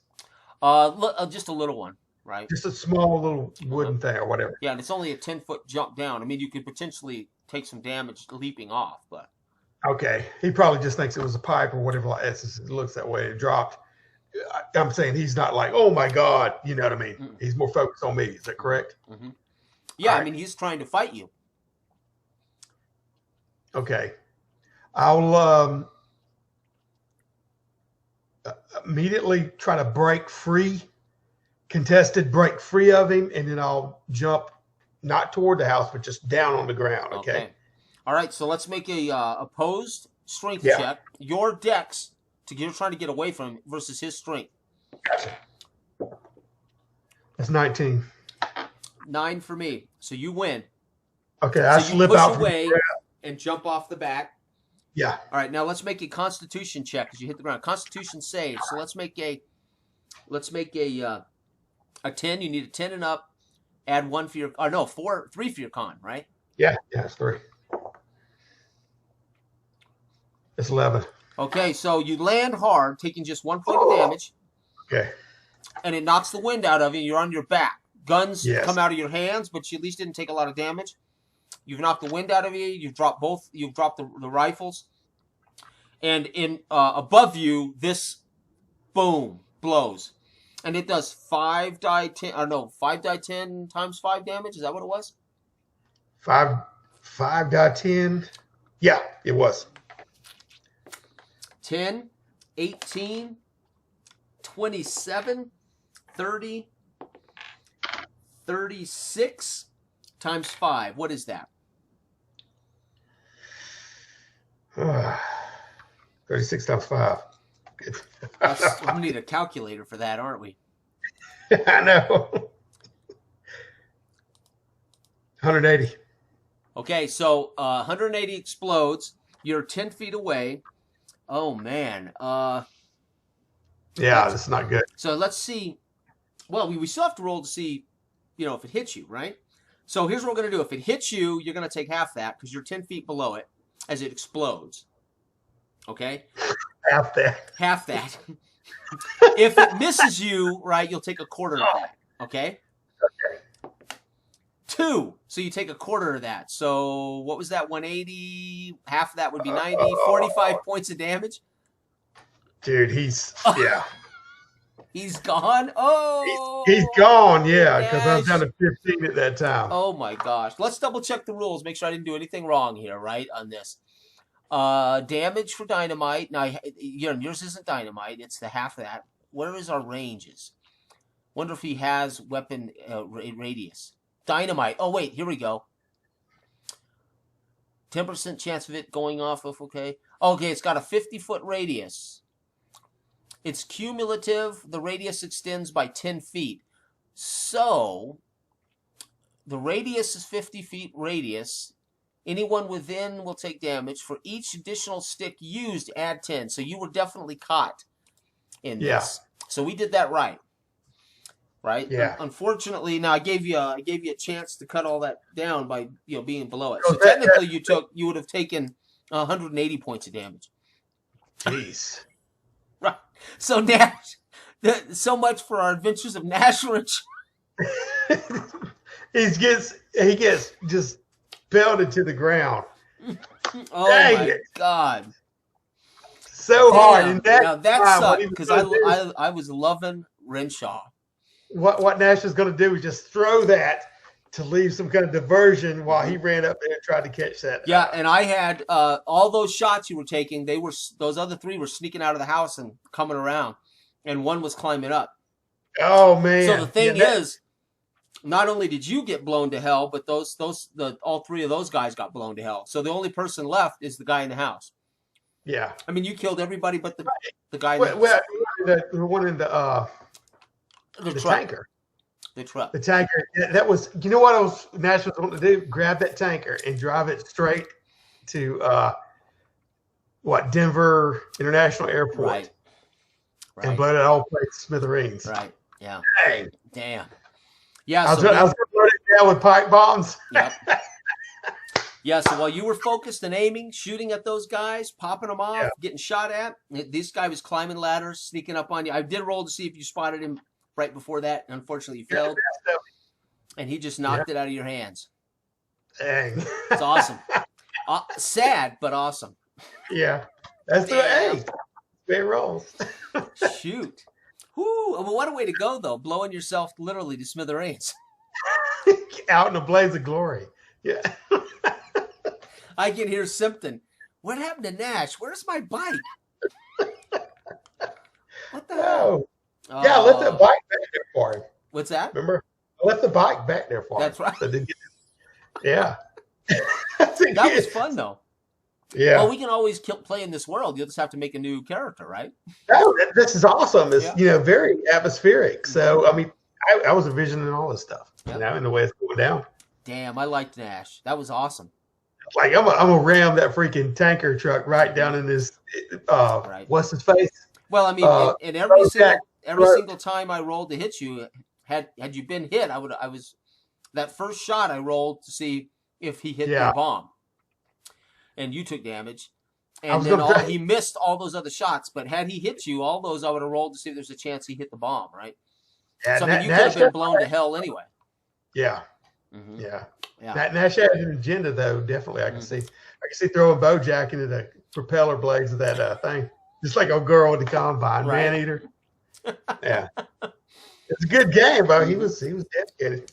I like these. I really love 1-on-1. I like 1 or 2 players, and 3 players plus a GM. But 1 or 2 and 1 is fantastic, especially online. It gives us a chance to really get into character and. Yeah, I like it anyway. No, it's awesome to me because I mean, even I had the attitude that he could not come back. That's why I was kept saying I'll bring your boy back with or without me because I was going to tell boy drive on back. I don't think it's going to be pretty here and all the rest of them. Even Chuck. Mm-hmm. If I'm not back, send him over there. That kind of thing. Right. Dang. Yeah, and the failed lost rolls forced you to camp, and that was a wandering monster check. That cougar. Yeah. And the cougar just about killed Sammy. Yeah, that boy could have died. So I mean, I was glad at least to get him back to his dad. You know. Woo. Gee. That was fun, though. I got to tell you, this was fun. Well, we got to come back to the Warden world at some point. Oh yeah, definitely. How did you like these rules? Oh yeah, that's what they are, you know. We always been playing with since we were 10, since we were 8 years old. Just roll, yeah. That's what it says. That's what's happening. Yeah, that dynamite bomb, that pipe bomb. I got to hand it, little Johnny. He knows how to make a stick of dynamite. Well, I actually halved it. It's not as good as the dynamite. I know, that's what I'm saying, man. I mean, he made a crappy little pipe bomb that was incredibly deadly, man. I was like, I got to get out of here and run. I kind of half expected you to drive the buggy over the ridge, and just come driving that son of a gun down and flip a couple of those suckers out, blowing shit up. I kind of thought you might drive the buggy around blowing shit up. Oh, really? Yeah. Yeah. For some reason, that didn't occur to me. I was trying to think of a way to get in there and Yeah. either first stealthily take everybody out, because I wanted to get my hands on that tanker truck. Right. Then when he told me there was a tanker truck, I said, oh, this is going to be a perfect way for me to drive. I'm going to take their gas supply out and ram it straight down his throat. Right. Destroy that helicopter and that main compound. Right. Hopefully both things there. Wow. That was what ultimately I had, when you gave me that option. I was like, that's only one was left. Because when that water tower blew, you blew the other three that were sneaking up on you up. So the only guy left was the leader inside with a rifle. The only one that had a gun outside of the guy in the watchtower was the guy in the house with a rifle. Yeah. Yeah, he walks out and sees that Ward Nash laying there. Yeah. Bald. Just with shrapnel, bits and pieces of wood. And, on fire, right? Yeah. Little parts of it are burning. Burning. Yeah. This is one of those late night movies where at the end, this shit happens and you go, what the? Did they just kill the It's a grindhouse, baby. Yeah. Grind. It's a meat grinder. A joke. That was cool, man. I mean, what he did a lot in his short life. Well, it's 50 years. His short role play career. How many hit points did you have, though? You had a lot. Well, I mean, I had 24 at the start, but even getting down there. You took a shot that was what, 8 points of damage? So you got points. Even get down there when I got shot. Yeah. And then it was 1 point. Okay. Right after that, I was down to 15 whenever the pipe bomb got dropped. So that's basically what blew us all to smithereens. Yeah, those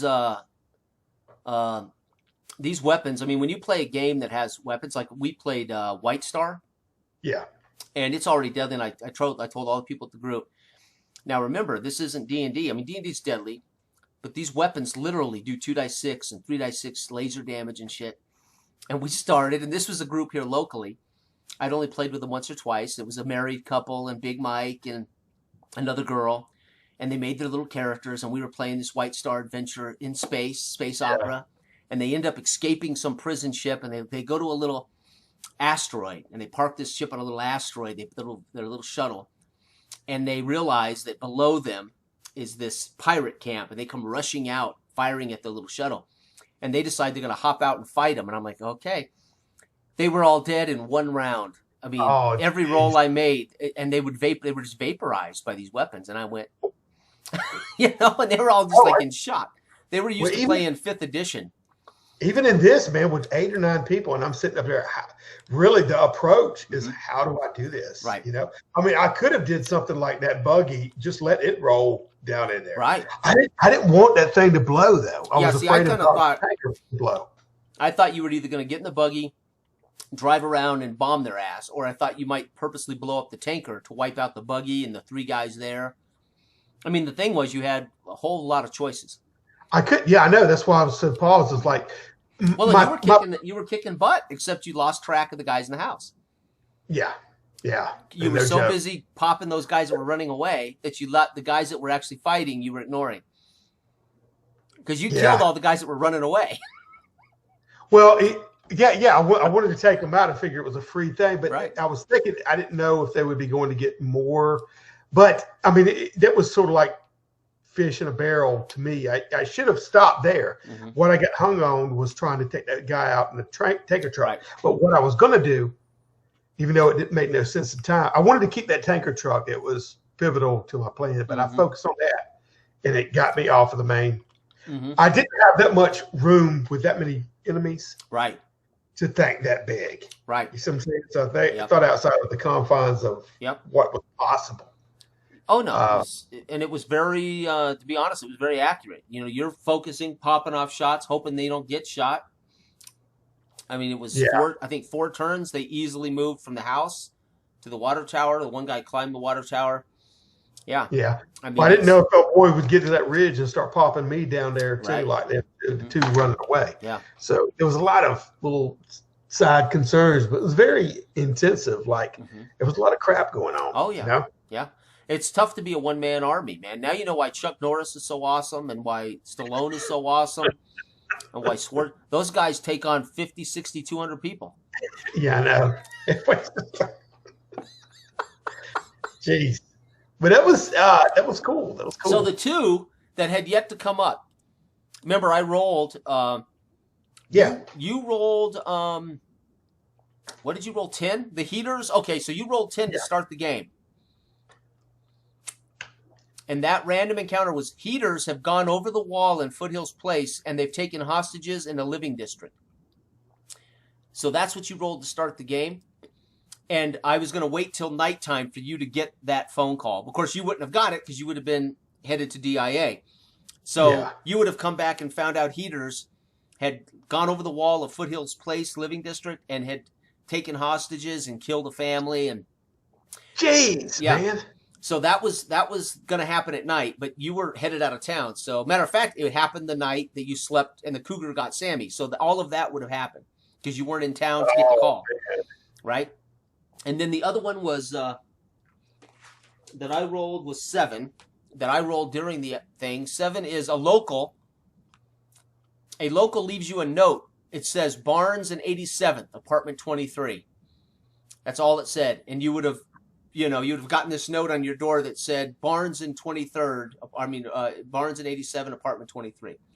But see, we can still pick up, and this stuff could happen. Yeah, I mean, there's got to be a warden. There's got to be a warden that replaces Nash Renshaw. Somebody's got to be promoted to district. And all that stuff that happened is now part of the world. That's why I mean, and stuff that happened at night. Mm-hmm.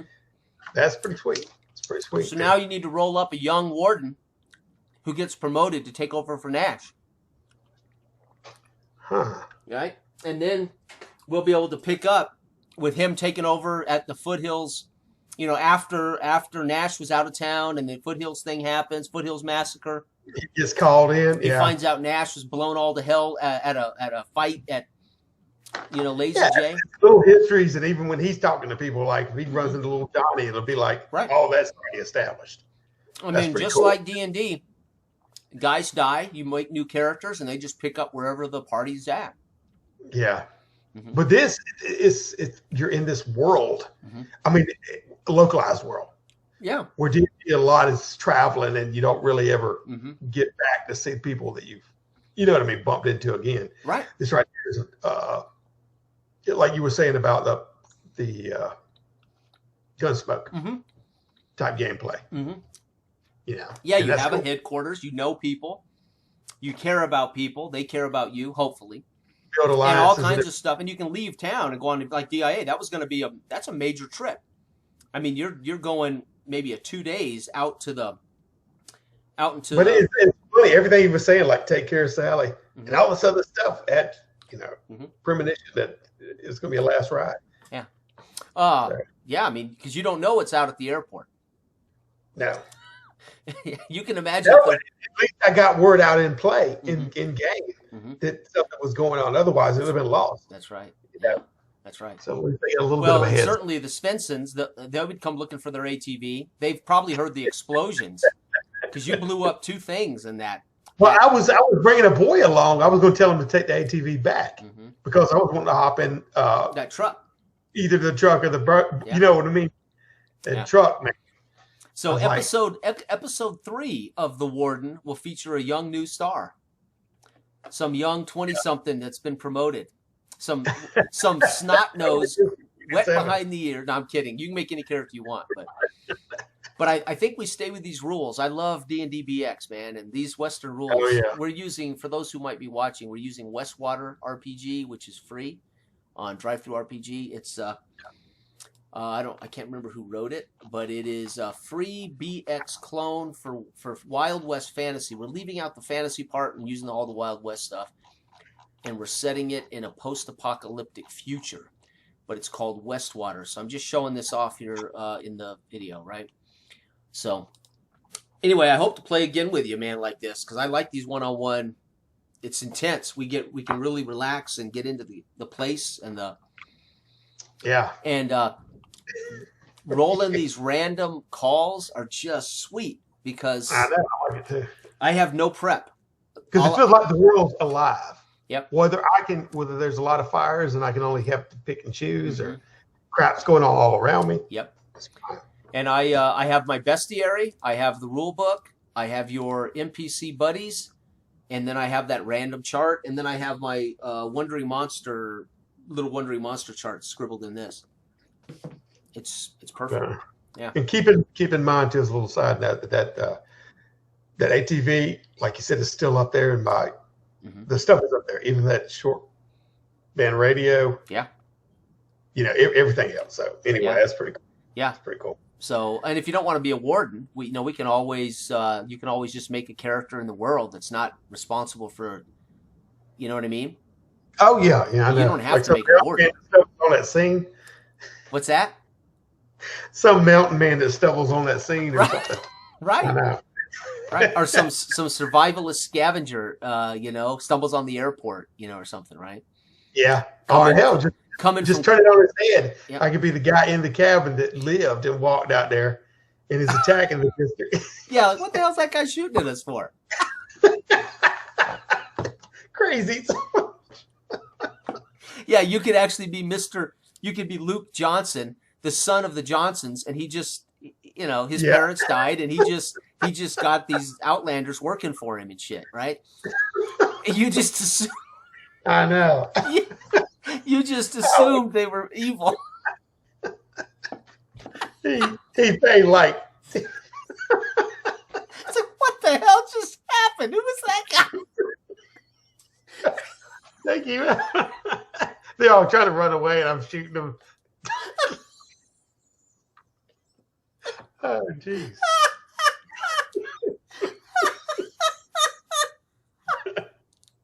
Oh, you can't beat this shit, Dale. I'm telling you, this is the greatest hobby in the world. There's some knuckleheads out there golfing today. Are you kidding me? No way, man. This is the greatest shit in the world. Oh my God, that's funny. Yeah, come walking out. His shit's he's got a vengeance when he sees the star on me. He's like, oh geez. Cindy was in the kitchen making dinner. They killed his boys and everything else. That bastard from the city. Oh my God. Yeah, because we don't. That's the beautiful thing about not preparing stories. We don't know. Yeah. That's what I love about this. It's whatever. It's when you're in character, you're seeing the world from your perspective, and that's the point. Exactly. And it doesn't matter what I say they're doing. It only matters what you're doing. Yeah. Right? I mean, they literally could have been Luke Johnson, and these are his farmhands.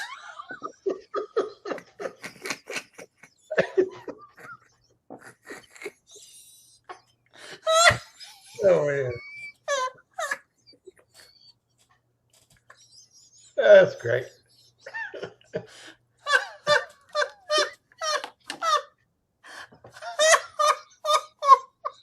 Oh. Oh, shit.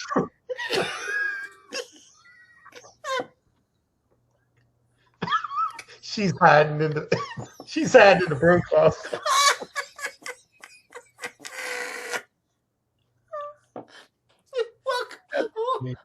Welcome to the wasteland.